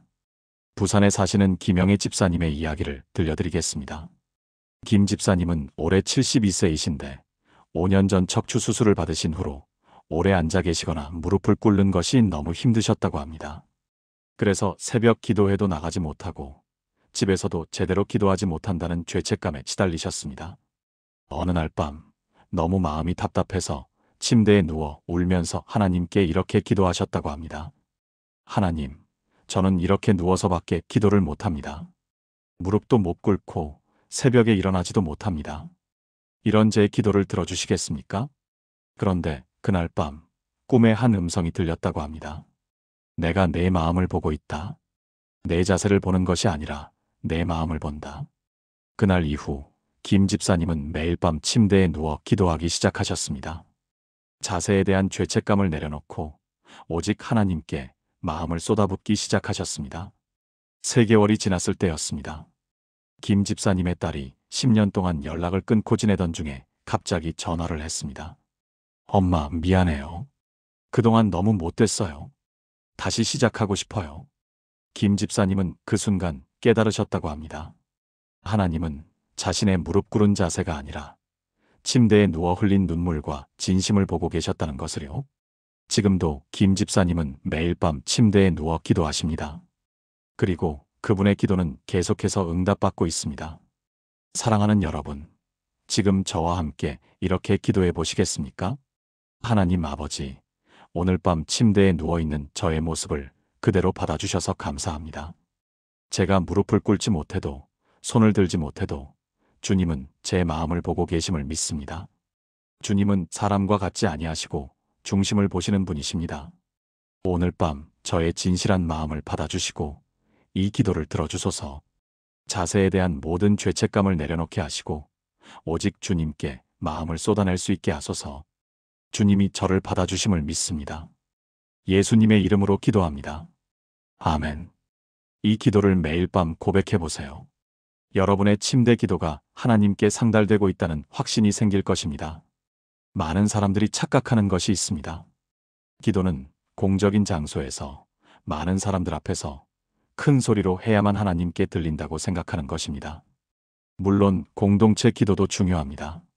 교회에서 함께 모여드리는 기도, 새벽 기도회, 철야 기도회 모두 귀한 것입니다. 그러나 하나님은 우리에게 은밀한 곳에서의 기도를 더욱 강조하십니다. 마태복음 6장 6절을 보시겠습니까? 너는 기도할 때에 내 골방에 들어가 문을 닫고 은밀한 중에 계신 내 아버지께 기도하라. 은밀한 중에 보시는 내 아버지께서 갚으시리라. 여기서 골방이라는 단어는 헬라어로 타메이온인데 이것은 집안에서 가장 안쪽에 있는 개인적인 공간, 창고나 저장실을 의미했습니다. 당시 유대인들의 집은 대부분 방이 하나밖에 없었고 그 안에 작은 저장 공간이 있었습니다. 예수님은 바로 그 가장 은밀하고 개인적인 공간에서 하나님과 단둘이 만나라고 말씀하신 것입니다. 그렇다면 우리에게 골방은 어디입니까? 바로 침대입니다. 하루 종일 세상 사람들과 부대끼고 온갖 소음 속에서 살아가다가 밤이 되면 우리는 침대로 돌아옵니다. 그곳은 가장 은밀한 곳입니다. 아무도 보지 않고 아무도 듣지 않으며 오직 하나님과 나만 있는 공간입니다. 바로 그곳에서 하나님은 우리를 기다리고 계십니다. 시편 63편 6절부터 7절을 보십시오. 내가 나의 침상에서 주를 기억하며 밤중에 주를 자근하였사오니 주는 나의 도움이 되셨음이라. 내가 주의 날개 그늘에서 즐거이 부르리이다. 다윗은 침상에서 하나님을 기억하고 묵상했습니다. 그리고 그것을 즐거워했습니다. 왜 즐거워했습니까? 침상에서의 기도가 형식적이거나 의무적인 것이 아니라 하나님과의 깊은 교제였기 때문입니다. 낮 시간에는 왕으로서의 업무가 있었고 백성들을 만나야 했으며 전쟁과 정치의 문제들을 다루어야 했습니다. 그러나 밤이 되어 침상에 누우면 다윗은 왕의 무게를 내려놓고 한 사람의 연약한 인간으로서 하나님 앞에 설 수 있었습니다. 바로 그 순간이 하나님과 가장 깊이 교제하는 시간이었던 것입니다. 여러분은 어떠십니까? 하루 종일 강한 척, 괜찮은 척, 믿음 있는 척 하면서 살아가다가 지치지 않으셨습니까? 교회에서도, 직장에서도, 가정에서도 좋은 모습만 보여야 한다는 압박감에 시달리지 않으셨습니까? 그런데 밤이 되어 침대에 누우면 더 이상 누구에게도 보여줄 필요가 없습니다. 가면을 벗을 수 있습니다. 진짜 내 모습으로 하나님 앞에 나아갈 수 있습니다. 하나님, 저 오늘 너무 힘들었어요. 하나님, 저 사실 믿음이 없어요. 하나님, 저 두려워요. 이렇게 솔직하게 있는 그대로 연약한 모습으로 하나님께 나아갈 수 있는 곳이 바로 침상입니다. 그리고 하나님은 바로 그런 우리를 기다리고 계십니다. 대구에 사시는 이철수 장로님의 이야기를 들려드리겠습니다. 이 장로님은 큰 회사를 운영하시는 분이셨는데 회사가 어려워지면서 3년 동안 정말 힘든 시간을 보내셨습니다. 직원 200명의 생계가 걸려 있었고 은행 빚은 30억이 넘었으며 매일 채권자들의 전화에 시달려야 했습니다. 낮에는 직원들 앞에서 아무렇지 않은 척 모든 것이 잘 될 것처럼 행동해야 했고 교회에서도 장로로서 믿음 있는 모습을 보여야 했습니다. 그러나 밤이 되면 달랐습니다. 침대에 누우면 모든 가면이 벗겨졌습니다. 두려움과 불안이 밀려왔고 때로는 눈물이 쏟아졌습니다. 이 장로님은 그때마다 침대에서 하나님께 솔직하게 기도하기 시작하셨다고 합니다. 하나님, 저 무서워요. 이렇게 될 줄 몰랐어요. 제가 뭘 잘못한 건가요? 직원들 월급은 어떻게 줘야 하나요? 정말 막막합니다. 아무런 꾸밈도 신앙적 포장도 없이 그냥 한 사람의 연약한 인간으로서 하나님께 울부짖었습니다. 그렇게 6개월이 지났을 때였습니다. 어느 날 밤 기도하던 중에 갑자기 마음에 평안이 찾아왔다고 합니다. 아무것도 해결된 것이 없었습니다. 빚은 그대로였고 회사 상황도 여전히 어려웠습니다. 그런데 이상하게 두려움이 사라지고 평안이 왔습니다. 그리고 그날 밤부터 잠을 잘 수 있게 되었습니다. 3개월 동안 불면증에 시달렸는데 침대에서의 솔직한 기도 이후 깊은 잠을 자게 된 것입니다.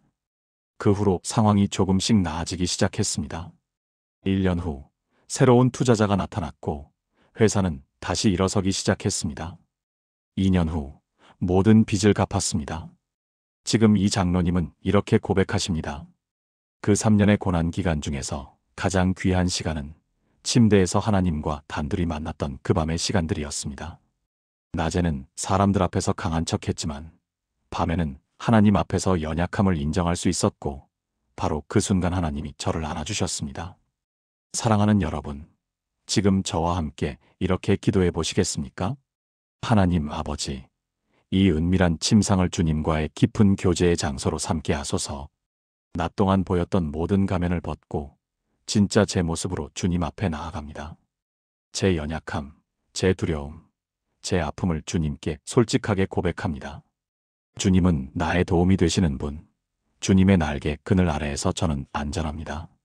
이 침상에서 주님을 기억하며 묵상하게 하시고 주님과의 깊은 교제를 누리게 하소서. 은밀한 중에 계신 주님께서 저를 보고 계심을 믿습니다. 예수님의 이름으로 기도합니다. 아멘. 이 기도를 통해 여러분의 침대가 하나님과 가장 깊이 교제하는 성소가 될 것입니다. 우리는 하루를 시작할 때 하나님께 기도합니다. 오늘도 지켜주시고 인도해 주세요. 그런데 하루를 마칠 때는 어떻습니까? 많은 분들이 하루를 마무리하는 기도를 생략합니다. 그냥 감사합니다라고 한마디 하고 잠들거나 아예 기도 없이 잠들어 버립니다. 그러나 성경은 우리에게 하루를 마칠 때도 반드시 하나님께 나아가라고 말씀합니다. 시편 4편 8절을 보시겠습니까? 내가 평안히 눕고 자기도 하리니 나를 안전히 살게 하시는 이는 오직 여호와이시니이다. 다윗은 잠자리에 들 때 하나님께 자신을 맡겼습니다. 왜 그랬을까요? 낮 동안 일어난 모든 일들, 좋았던 일도 나빴던 일도, 성공도 실패도, 기쁨도, 슬픔도 모두 하나님의 손에 맡기고 싶었기 때문입니다. 우리는 낮 동안 너무 많은 것들을 경험합니다. 스트레스 받는 일, 화나는 일, 걱정되는 일, 두려운 일들이 끊임없이 일어납니다. 그리고 그 모든 것들을 우리는 마음에 담아둡니다. 그러다 보면 마음이 무거워집니다.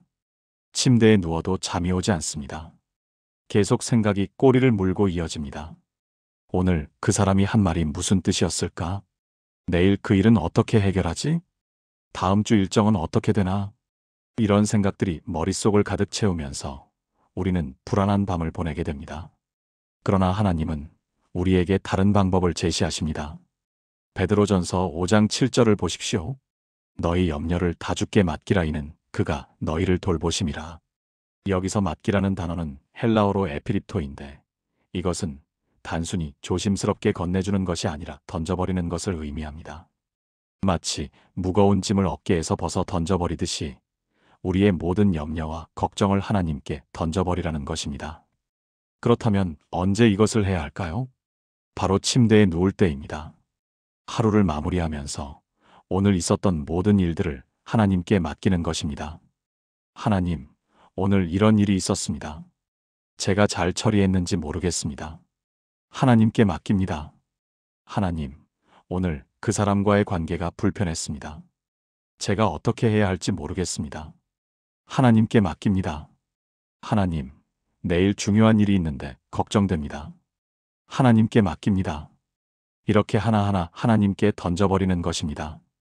그러면 놀라운 일이 일어납니다. 마음이 가벼워집니다. 평안이 찾아옵니다. 잠이 옵니다. 광주에 사시는 최미경 권사님의 이야기를 들려드리겠습니다. 최 권사님은 중학교 2학년 아들을 두셨는데 아이가 학교에 적응을 못하고 성적도 계속 떨어지면서 정말 힘든 시간을 보내셨습니다. 상담도 받아보고 과외도 시켜보고 온갖 방법을 다 써봤지만 아무 소용이 없었습니다. 오히려 아이와의 관계만 나빠졌고 아이는 점점 더 방에만 틀어박혀 지냈습니다. 최 권사님은 매일 밤 걱정과 불안으로 잠을 이루지 못하셨습니다. 이 아이가 앞으로 어떻게 되는 거지? 대학은 갈 수 있을까? 사회에 나가서 적응이나 할 수 있을까? 이런 생각들이 끊임없이 머릿속을 맴돌았고 밤새도록 뒤척이다가 새벽이 되어서야 잠들곤 하셨습니다.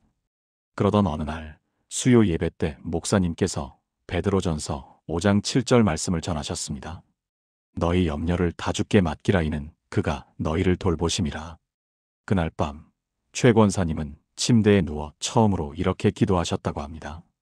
하나님, 제가 오늘부터 이 아이를 하나님께 완전히 맡기겠습니다. 제가 할 수 있는 게 아무것도 없다는 걸 인정합니다. 이 아이의 미래도 현재도 모든 것을 하나님께 던져버립니다. 그리고 실제로 마음속으로 아들에 대한 모든 걱정을 하나님께 던져버리는 상상을 하셨습니다. 성적에 대한 걱정, 진로에 대한 걱정, 친구 관계에 대한 걱정, 모든 것을 하나하나 하나님께 던져버렸습니다. 그날 밤 3개월 만에 처음으로 깊은 잠을 주무셨습니다.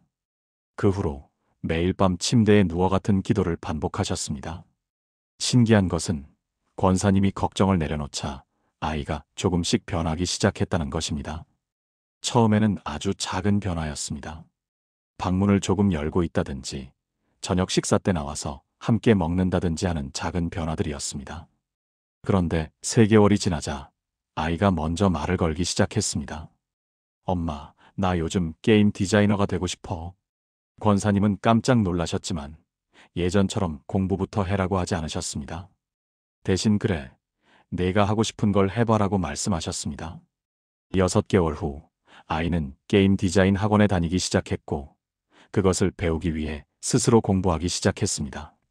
수학도 영어도 게임 디자인에 필요하다는 것을 알고 나서는 스스로 공부했습니다. 1년 후 아이의 성적은 크게 올랐고 더 중요한 것은 아이의 눈빛이 살아났습니다. 지금 그 아들은 고등학교 1학년이 되었고 게임 디자인 공모전에서 상을 받을 만큼 성장했습니다. 최 권사님은 이렇게 고백하십니다. 제가 붙들고 있을 때는 아무것도 변하지 않았는데 침대에서 하나님께 완전히 맡기고 나니까 모든 것이 변했습니다. 하나님은 제가 놓을 때까지 기다리고 계셨던 것 같아요. 사랑하는 여러분, 지금 저와 함께 이렇게 기도해 보시겠습니까? 하나님 아버지, 오늘 하루 동안 있었던 모든 일들을 주님께 맡깁니다. 좋았던 일도 힘들었던 일도 성공도 실패도 기쁨도 슬픔도 모두 주님의 손에 드립니다. 내일에 대한 걱정도 다음 주에 대한 불안도 미래에 대한 두려움도 모두 주님께 던져버립니다. 주님은 나를 돌보시는 분, 주님이 나를 안전히 살게 하시는 분이심을 믿습니다. 오늘 밤 평안히 눕고 자게 하시고 내일 아침 새 힘으로 일어나게 하소서. 나의 모든 염려를 받아주시는 주님께 감사드립니다. 예수님의 이름으로 기도합니다. 아멘. 이 기도를 통해 여러분의 무거운 짐이 내려지고 평안한 밤이 될 것입니다. 많은 사람들이 하나님의 음성을 듣고 싶어 합니다. 하나님, 제게 말씀해 주세요. 어떻게 해야 할지 알려주세요. 그런데 정작 하나님께서 말씀하시려고 할 때 우리는 너무 바쁩니다. 아침부터 저녁까지 쉴 틈 없이 움직이고 끊임없이 무언가를 하고 계속 소음 속에서 살아갑니다. 하나님께서 말씀하실 기회가 없습니다. 그런데 밤이 되어 침대에 누우면 어떻습니까? 조용해집니다. 세상의 소음이 멈춥니다. 바로 그때가 하나님께서 우리에게 말씀하시기에 가장 좋은 시간입니다. 욥기 33장 14절부터 16절을 보시겠습니까? 하나님이 한두 번 말씀하셔도 사람이 듣지 아니하느니라. 사람이 침상에서 졸며 깊이 잠들 때 하나님이 꿈에나 밤의 환상으로 사람의 귀를 여시고 교훈하시며. 엘리후가 욥에게 한 이 말씀을 보면 하나님께서는 사람들이 침상에 누워있을 때 특별히 말씀하신다는 것을 알 수 있습니다. 왜 침상에서일까요? 낮 동안에는 우리의 귀가 세상의 소리로 가득 차 있기 때문입니다. 사람들의 목소리, TV 소리, 자동차 소리, 전화벨 소리, 온갖 소음들이 우리 귀를 채우고 있습니다. 그러나 밤이 되어 침대에 누우면 그 모든 소리가 멈춥니다. 바로 그때 하나님께서 우리 귀를 여시고 말씀하십니다. 때로는 꿈으로, 때로는 환상으로, 때로는 마음속 깊은 감동으로 말씀하십니다. 성경을 보면 침상에서 하나님의 음성을 들은 사람들이 많이 나옵니다. 야곱은 베델에서 돌베개를 베고 잠들었을 때 하늘에서 하나님의 음성을 들었습니다. 요셉은 꿈에서 이집트의 미래를 보았습니다. 솔로몬은 밤에 기브온에서 하나님께 지혜를 구했고 하나님께서는 그의 기도를 들으시고 응답하셨습니다. 다니엘은 밤에 침상에서 환상을 보았고 그것을 통해 세계 역사의 흐름을 알게 되었습니다. 요셉 예수님의 아버지는 꿈에서 천사를 만났고 마리아를 아내로 맞이하라는 하나님의 음성을 들었습니다. 모두 침상에서 일어난 일들입니다. 그렇다면 우리는 어떻게 침상에서 하나님의 음성을 들을 수 있을까요? 첫째, 조용히 기다려야 합니다. 침대에 누워서도 계속 생각하고 걱정하고 계획하면 하나님의 음성을 들을 수 없습니다. 마음을 비우고 생각을 내려놓고 조용히 하나님을 기다려야 합니다. 시편 46편 10절에 너희는 가만히 있어 내가 하나님 됨을 알지어다라고 하셨습니다. 둘째, 말씀을 묵상해야 합니다. 침대에 누워 그냥 텅 빈 마음으로만 있으면 안 됩니다. 하나님의 말씀을 묵상하면서 기다려야 합니다. 오늘 읽은 성경 구절 하나를 반복해서 생각하고 그 의미를 곱씹으면서 하나님께서 그 말씀을 통해 무엇을 말씀하시는지 귀를 기울여야 합니다. 셋째, 마음을 열어야 합니다. 하나님께서 말씀하시는데 우리가 듣지 않으려고 하면 소용이 없습니다. 이것만은 하기 싫습니다. 저것만은 안 됩니다. 라는 마음을 가지고 있으면 하나님의 음성을 들을 수 없습니다. 마음을 완전히 열고 하나님께서 무엇을 말씀하시든 순종하겠다는 자세로 기다려야 합니다. 인천에 사시는 정기영 집사님의 이야기를 들려드리겠습니다.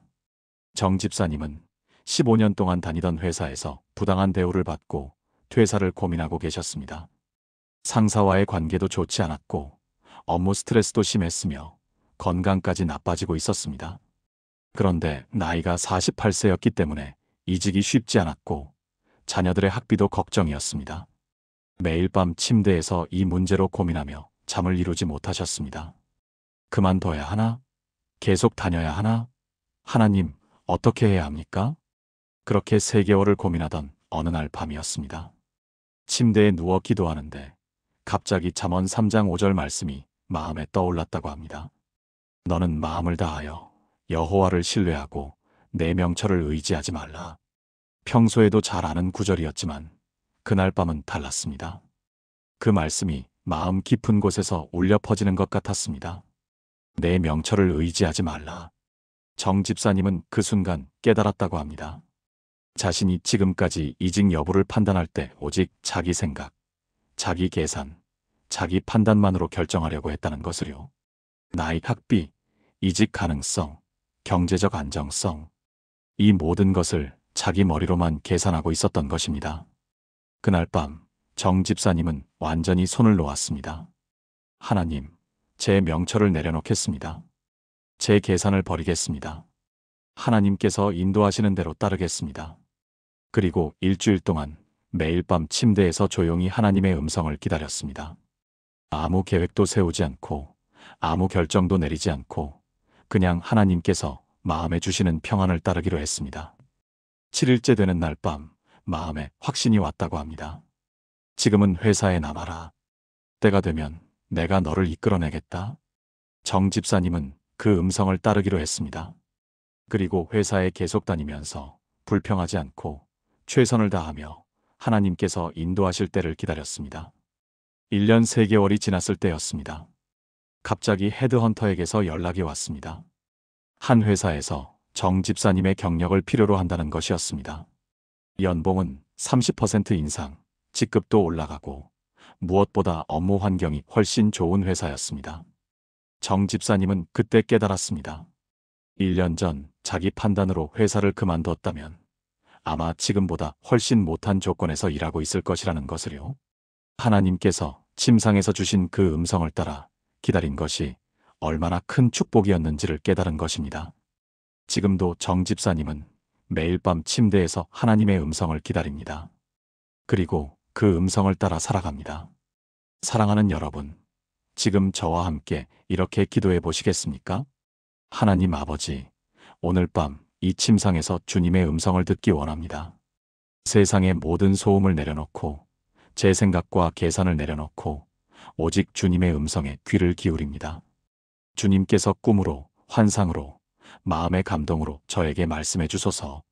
제 귀를 열어주시고 제 마음을 열어주시고 주님의 음성을 분명히 듣게 하소서. 그리고 그 음성을 따라 순종하며 살아갈 수 있는 용기를 주소서. 주님의 음성을 듣기 원하는 이 마음을 받아주소서. 예수님의 이름으로 기도합니다. 아멘. 이 기도를 통해 여러분도 침상에서 하나님의 음성을 듣는 놀라운 경험을 하게 될 것입니다. 우리는 감사 기도를 할 때 대부분 형식적으로 합니다. 하나님 감사합니다. 오늘도 건강 주셔서 감사합니다. 음식 주셔서 감사합니다. 이렇게 습관적으로, 기계적으로 감사한다고 말하지만 정작 마음속에는 감사가 없을 때가 많습니다. 오히려 불평과 원망이 더 많습니다. 오늘도 힘들었어. 왜 이렇게 힘든 일만 생기는 거지? 다른 사람들은 다 잘 사는 것 같은데 나만 왜 이렇게 어려운 거야? 이런 생각들이 마음을 가득 채우고 있으면서 입으로만 감사합니다라고 말하는 것입니다. 그러나 하나님께서 원하시는 감사는 그런 것이 아닙니다. 데살로니가전서 5장 18절을 보십시오. 범사에 감사하라. 이것이 그리스도 예수 안에서 너희를 향하신 하나님의 뜻이니라. 범사에 감사하라. 좋을 때만 감사하는 것이 아니라 모든 일에 감사하라는 것입니다. 힘들 때도, 어려울 때도, 실패했을 때도, 잘못되었을 때도 감사하라는 것입니다. 이것이 어떻게 가능합니까? 우리 힘으로는 불가능합니다. 그러나 침상에서 하나님과 단둘이 만날 때 하나님께서 우리에게 감사의 눈을 열어주십니다. 에베소서 5장 20절을 보면 범사에 우리 주 예수 그리스도의 이름으로 항상 아버지 하나님께 감사하며라고 되어 있습니다. 여기서 핵심은 항상입니다. 가끔이 아니라 항상, 기분 좋을 때만이 아니라 모든 때에 감사해야 한다는 것입니다. 그렇다면 우리는 언제 이것을 연습할 수 있을까요? 바로 침대에서입니다. 하루를 마무리하면서 오늘 있었던 일들을 하나하나 떠올리며 감사를 찾아내는 것입니다. 좋았던 일은 당연히 감사합니다. 그런데 힘들었던 일, 속상했던 일, 화났던 일 속에서도 감사를 찾아내는 연습을 하는 것입니다. 오늘 상사에게 혼났습니다. 정말 속상했습니다. 그런데 하나님, 그 일을 통해 제가 교만했던 마음을 내려놓게 되었습니다. 감사합니다. 오늘 계획했던 일이 다 틀어졌습니다. 정말 짜증났습니다. 그런데 하나님, 그 덕분에 더 중요한 일을 먼저 할 수 있었습니다. 감사합니다. 오늘 건강검진에서 안 좋은 결과가 나왔습니다. 정말 걱정됩니다. 그런데 하나님, 이 일을 통해 건강의 소중함을 깨닫게 되었습니다. 감사합니다. 이렇게 모든 일 속에서 감사를 찾아내는 것입니다. 처음에는 어색하고 억지스러울 수 있습니다. 그러나 계속 연습하다 보면 감사가 습관이 되고 감사가 우리의 삶의 방식이 됩니다. 그리고 신기한 것은 감사하기 시작하면 실제로 감사할 일들이 더 많이 보인다는 것입니다. 전주에 사시는 한영미 권사님의 이야기를 들려드리겠습니다. 한 권사님은 남편과 사별하신 후 혼자서 두 딸을 키우며 살아오셨습니다. 경제적으로도 어려웠고 정서적으로도 힘든 시간이었습니다. 매일 밤 침대에 누우면 눈물만 나왔습니다. 왜 나만 이렇게 힘든 거지? 다른 사람들은 다 남편이 있는데 나만 혼자야.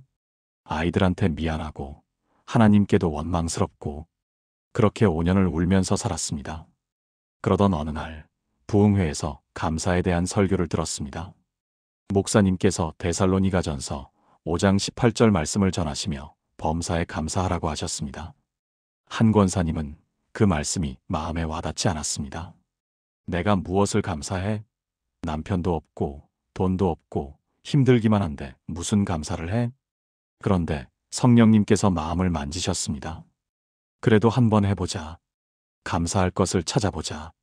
그날 밤부터 침대에서 감사 찾기를 시작했습니다.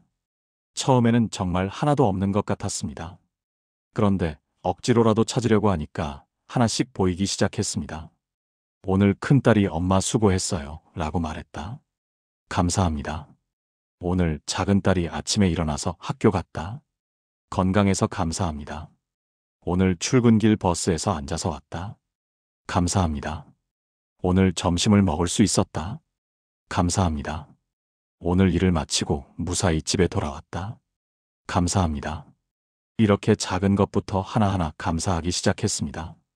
일주일이 지나자 신기한 일이 일어났습니다. 아침에 일어날 때 기분이 달랐습니다. 전에는 오늘도 힘든 하루가 시작되는구나 하는 마음이었는데 이제는 오늘은 어떤 감사할 일이 있을까 하는 기대가 생긴 것입니다. 한 달이 지나자 실제로 감사할 일들이 더 많이 보이기 시작했습니다. 아니, 사실은 전에도 있었는데 보지 못했던 것들이 보이기 시작한 것입니다.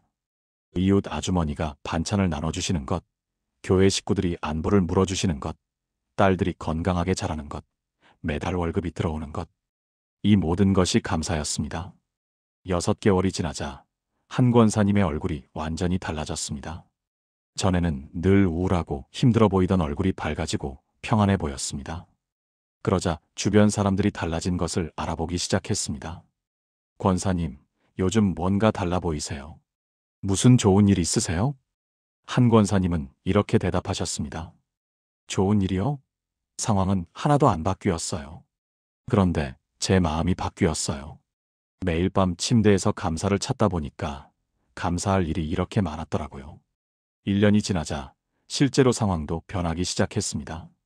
직장에서 승진이 되어 월급이 올랐고 큰딸이 장학금을 받게 되었으며 교회에서 권사님을 교사로 세워주셨습니다. 지금 한 권사님은 이렇게 고백하십니다. 감사가 제 인생을 바꿨어요. 상황이 바뀌어서 감사한 게 아니라 제가 감사하기 시작하니까 상황이 바뀌었어요. 침대에서 매일 밤 감사를 찾는 그 시간이 제 인생 최고의 시간이 되었습니다. 사랑하는 여러분, 지금 저와 함께 이렇게 기도해 보시겠습니까? 하나님 아버지, 오늘 하루를 감사로 마무리하기 원합니다. 좋았던 일뿐만 아니라 힘들었던 일 속에서도 감사를 찾게 하소서. 범사에 감사하는 것이 주님의 뜻임을 알기에 오늘부터 모든 일에서 감사를 찾겠습니다. 침대에 누워 하루를 돌아보며 주님의 은혜를 하나하나 세어보게 하소서. 작은 것에도 감사하고 당연한 것에도 감사하며 어려운 일 속에서도 감사하는 마음을 주소서. 감사가 제 삶의 습관이 되게 하시고 감사하는 삶을 살게 하소서. 오늘도 저를 지켜주시고 인도해 주신 주님께 진심으로 감사드립니다. 예수님의 이름으로 기도합니다. 아멘. 이 기도를 통해 여러분의 삶에 감사가 넘치게 될 것입니다. 침대에 누워서 잠이 오지 않는 이유 중 하나가 무엇인지 아십니까? 용서하지 못한 사람 때문입니다. 오늘 나에게 상처를 준 사람, 나를 화나게 한 사람, 나를 실망시킨 사람에 대한 생각이 계속 머릿속을 맴돕니다. 그 사람이 왜 그랬을까? 어떻게 나한테 그럴 수 있지? 내가 뭘 잘못했다고? 다음에 만나면 꼭 한마디 해야겠어. 이런 생각들이 꼬리에 꼬리를 물고 이어지면서 마음은 점점 더 불편해지고 화는 점점 더 커지며 잠은 점점 더 멀어집니다. 그리고 다음 날 아침 우리는 피곤한 몸과 불쾌한 기분으로 하루를 시작하게 됩니다. 하나님께서는 우리에게 다른 방법을 제시하십니다. 에베소서 4장 26절을 보십시오. 분을 내어도 죄를 짓지 말며 해가 지도록 분을 품지 말라. 해가 지도록 분을 품지 말라. 즉 하루를 마무리하기 전에 반드시 화를 풀고 용서하고 마음을 정리하라는 것입니다. 왜 그렇게 해야 할까요? 첫째, 용서하지 않으면 우리 자신이 고통받기 때문입니다. 상대방은 편하게 자고 있는데 우리만 밤새 뒤척이며 괴로워합니다.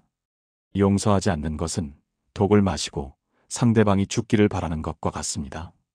둘째, 용서하지 않으면 우리의 기도가 막히기 때문입니다. 마가복음 11장 25절에 서서 기도할 때에 아무에게나 혐의가 있거든 용서하라. 그리하여야 하늘에 계신 너희 아버지께서도 너희 허물을 사하여 주시리라고 하셨습니다. 우리가 다른 사람을 용서하지 않으면 하나님께서도 우리를 용서하지 않으신다는 것입니다. 셋째, 용서하지 않으면 사탄에게 틈을 주기 때문입니다. 에베소서 4장 27절에 마귀에게 틈을 주지 말라고 했는데 바로 앞 구절이 해가 지도록 분을 품지 말라입니다. 분을 품고 자면 마귀에게 틈을 주는 것입니다.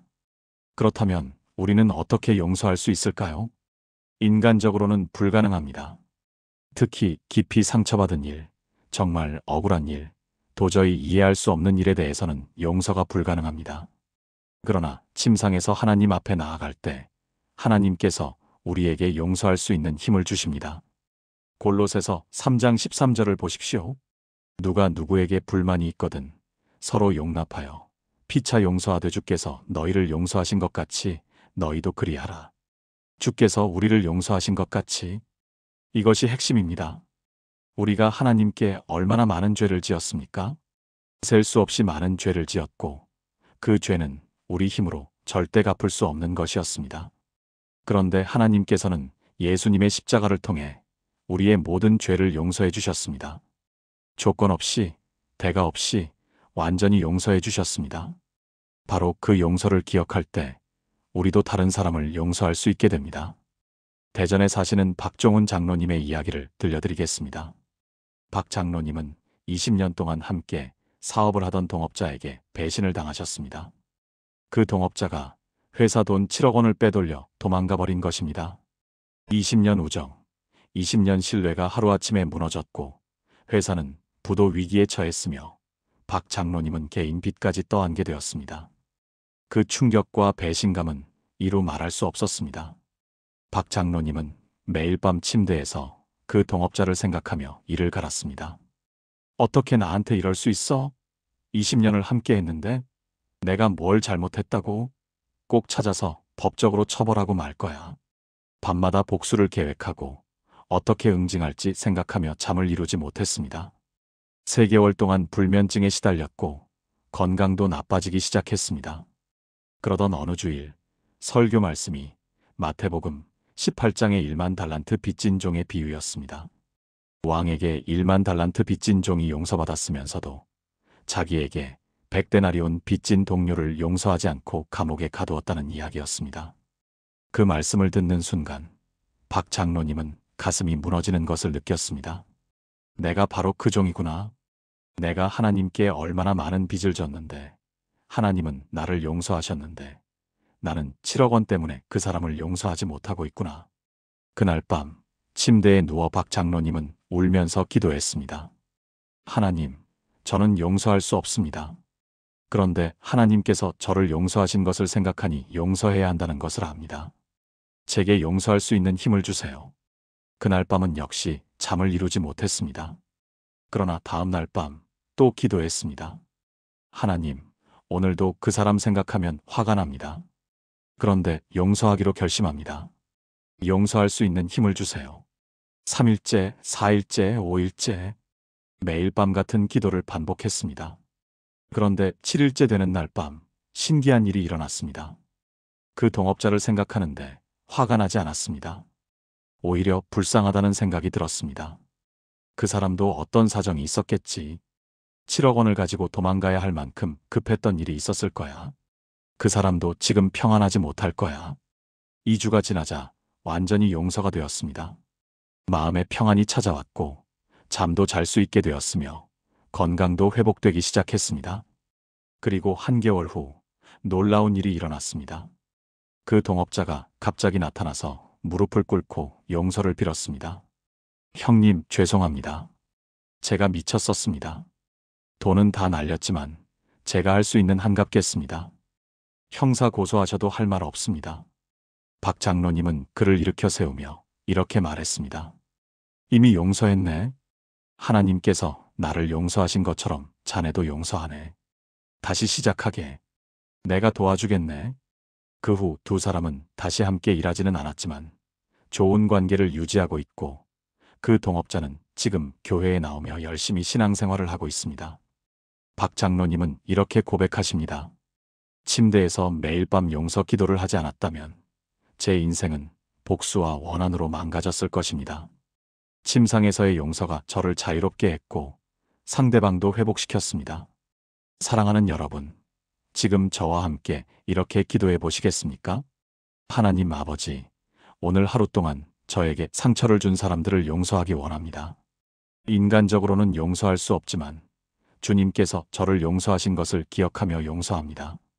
주님께서 제게 용서할 수 있는 힘을 주소서.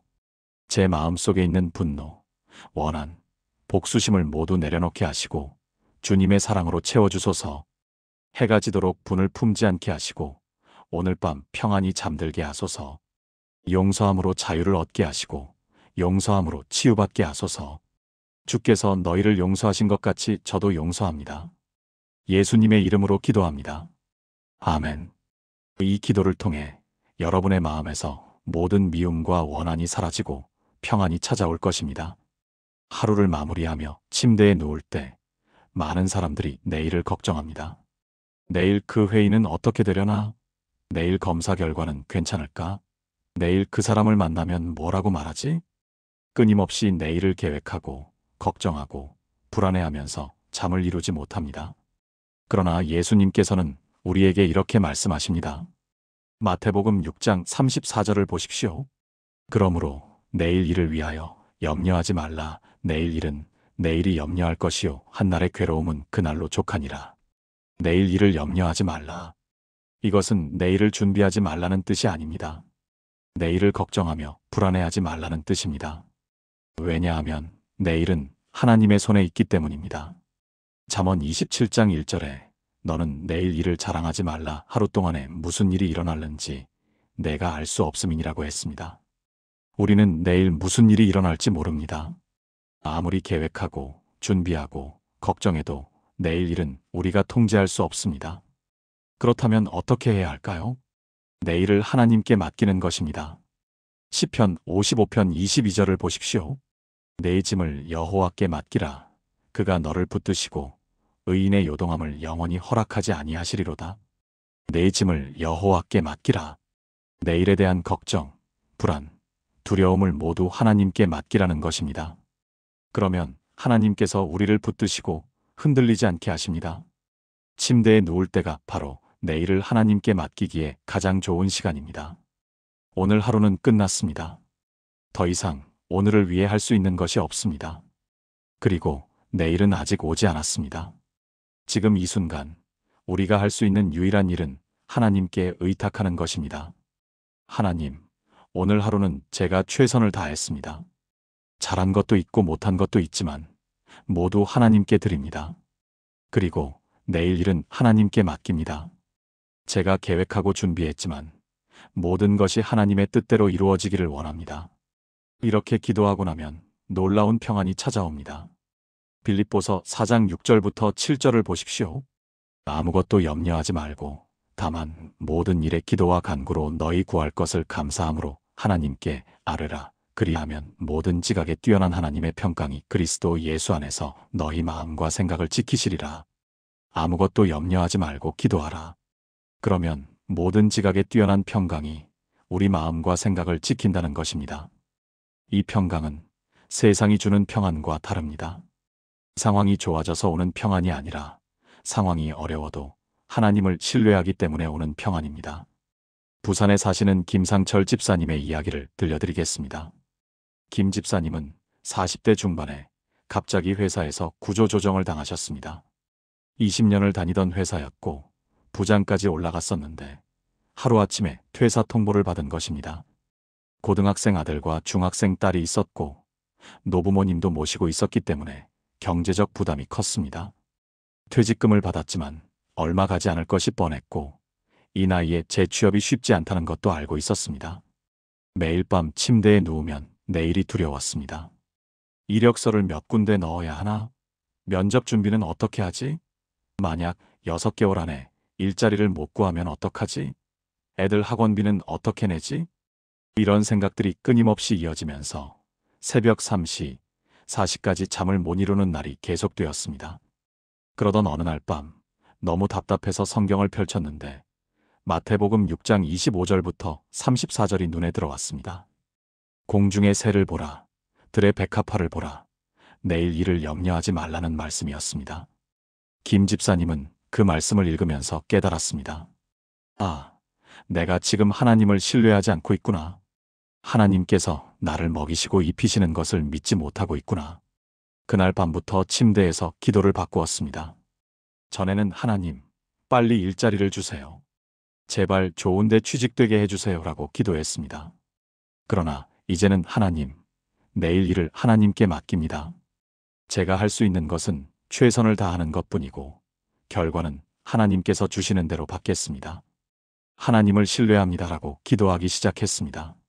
신기하게도 그날 밤부터 잠을 잘 수 있게 되었습니다. 상황은 하나도 변하지 않았습니다. 여전히 일자리는 없었고 경제적 부담은 그대로였습니다. 그런데 마음에 평안이 있었습니다. 하나님께서 책임져 주실 것이라는 믿음이 생긴 것입니다. 그렇게 2개월이 지났을 때였습니다. 예상치 못한 곳에서 연락이 왔습니다. 10년 전에 함께 일했던 선배가 전화를 한 것입니다. 자기가 운영하는 회사에서 김 집사님 같은 경력자가 필요한데 함께 일할 수 있겠느냐는 것이었습니다. 연봉은 전 직장보다 조금 낮았지만 업무 환경은 훨씬 좋았고 무엇보다 일과 신앙생활을 병행하기에 적합한 회사였습니다. 김 집사님은 그 제안을 받아들였고 지금까지 5년째 그 회사에서 행복하게 일하고 계십니다. 그리고 이렇게 고백하십니다. 그때 제가 침대에서 내일을 하나님께 맡기는 기도를 하지 않았다면 불안과 조급함 때문에 잘못된 선택을 했을 수도 있습니다. 매일 밤 내일을 하나님께 의탁하는 그 시간이 저를 지켜주었고 하나님께서 가장 좋은 때에 가장 좋은 길로 인도해 주셨습니다. 사랑하는 여러분, 지금 저와 함께 이렇게 기도해 보시겠습니까? 하나님 아버지, 오늘 하루는 최선을 다했습니다. 잘한 것도 있고 부족한 것도 있지만 모두 주님께 드립니다. 그리고 내일 일을 주님께 맡깁니다. 제가 계획하고 준비했지만 모든 것이 주님의 뜻대로 이루어지기를 원합니다. 내일 무슨 일이 일어날지 모르지만 주님께서 저와 함께 하실 것을 믿습니다. 아무것도 염려하지 않고 모든 것을 주님께 맡기며 주님의 평강 안에서 쉬기 원합니다. 주님께서 저를 붙드시고 흔들리지 않게 하실 것을 믿습니다. 내일도 주님의 손에 있음을 고백하며 평안히 잠들게 하소서. 예수님의 이름으로 기도합니다. 아멘. 이 기도를 통해 여러분은 내일에 대한 모든 걱정을 내려놓고 평안히 쉴 수 있을 것입니다. 지금까지 나눈 7가지 말씀을 하나의 기도로 드리겠습니다. 함께 기도하시겠습니까? 전능하신 하나님 아버지, 오늘 이 시간 침상에서의 기도에 대한 7가지 놀라운 진리를 깨닫게 하심을 감사드립니다. 자세가 아니라 마음을 보시는 주님, 침상에서 가장 깊이 교제하시는 주님, 하루를 맡기라 하시는 주님, 침상에서 음성을 들려주시는 주님, 감사로 마무리하게 하시는 주님, 용서로 정리하게 하시는 주님, 내일을 의탁하라 하시는 주님을 찬양합니다. 저는 고백합니다. 제가 무릎을 꿇지 못해도, 손을 들지 못해도 주님은 제 마음을 보고 계십니다. 이 침대는 세상과 단절되고 주님과 단둘이 만나는 은밀한 곳입니다. 오늘 하루의 모든 일과 내일에 대한 모든 걱정을 주님께 던져버립니다. 주님께서 꿈으로, 환상으로, 마음의 감동으로 저에게 말씀하심을 믿습니다. 오늘 하루 있었던 모든 일 가운데 감사를 찾게 하시고 범사에 감사하는 삶을 살게 하소서. 저에게 상처를 준 사람들을 주님께서 저를 용서하신 것처럼 용서합니다. 해가 지도록 분을 품지 않고 평안히 잠들게 하소서. 내일 일은 내일이 염려할 것이요, 한날의 괴로움은 그날로 족함을 고백합니다. 오늘부터 저와 제 가족이 매일 밤 이 7가지를 실천하며 침상에서 주님을 만나게 하소서. 이 침대가 하나님과 만나는 성소가 되게 하시고 밤마다 주님과의 깊은 교제를 누리게 하소서. 자세에 대한 죄책감을 완전히 내려놓게 하시고 오직 진실한 마음으로 주님께 나아가게 하소서. 침대에 누울 때마다 주님의 날개 그늘 아래 안전함을 느끼게 하시고 주님의 음성을 분명히 듣게 하소서. 감사와 용서와 의탁이 제 삶의 습관이 되게 하시고 매일 밤 평안히 눕고 자게 하소서. 이 모든 것이 주님의 약속이심을 믿고 신뢰하며 의지합니다. 살아계신 예수 그리스도의 이름으로 기도합니다. 아멘. 사랑하는 여러분, 지금까지 침대에서 기도할 때 반드시 실천해야 할 7가지를 나누었습니다. 첫째, 하나님은 자세가 아니라 마음을 보십니다. 둘째, 침상에서 하나님과 가장 깊이 교제할 수 있습니다.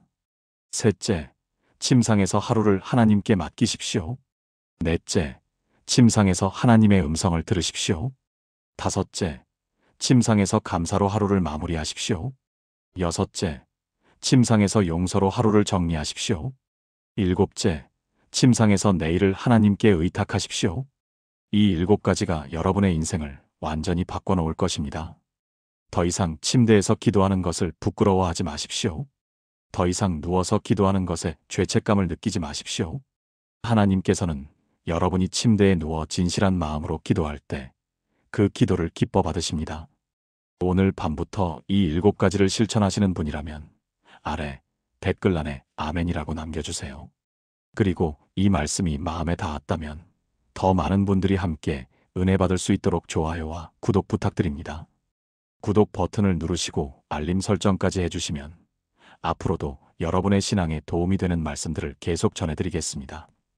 여러분의 침대가 하나님을 만나는 거룩한 제단이 되기를 축복합니다.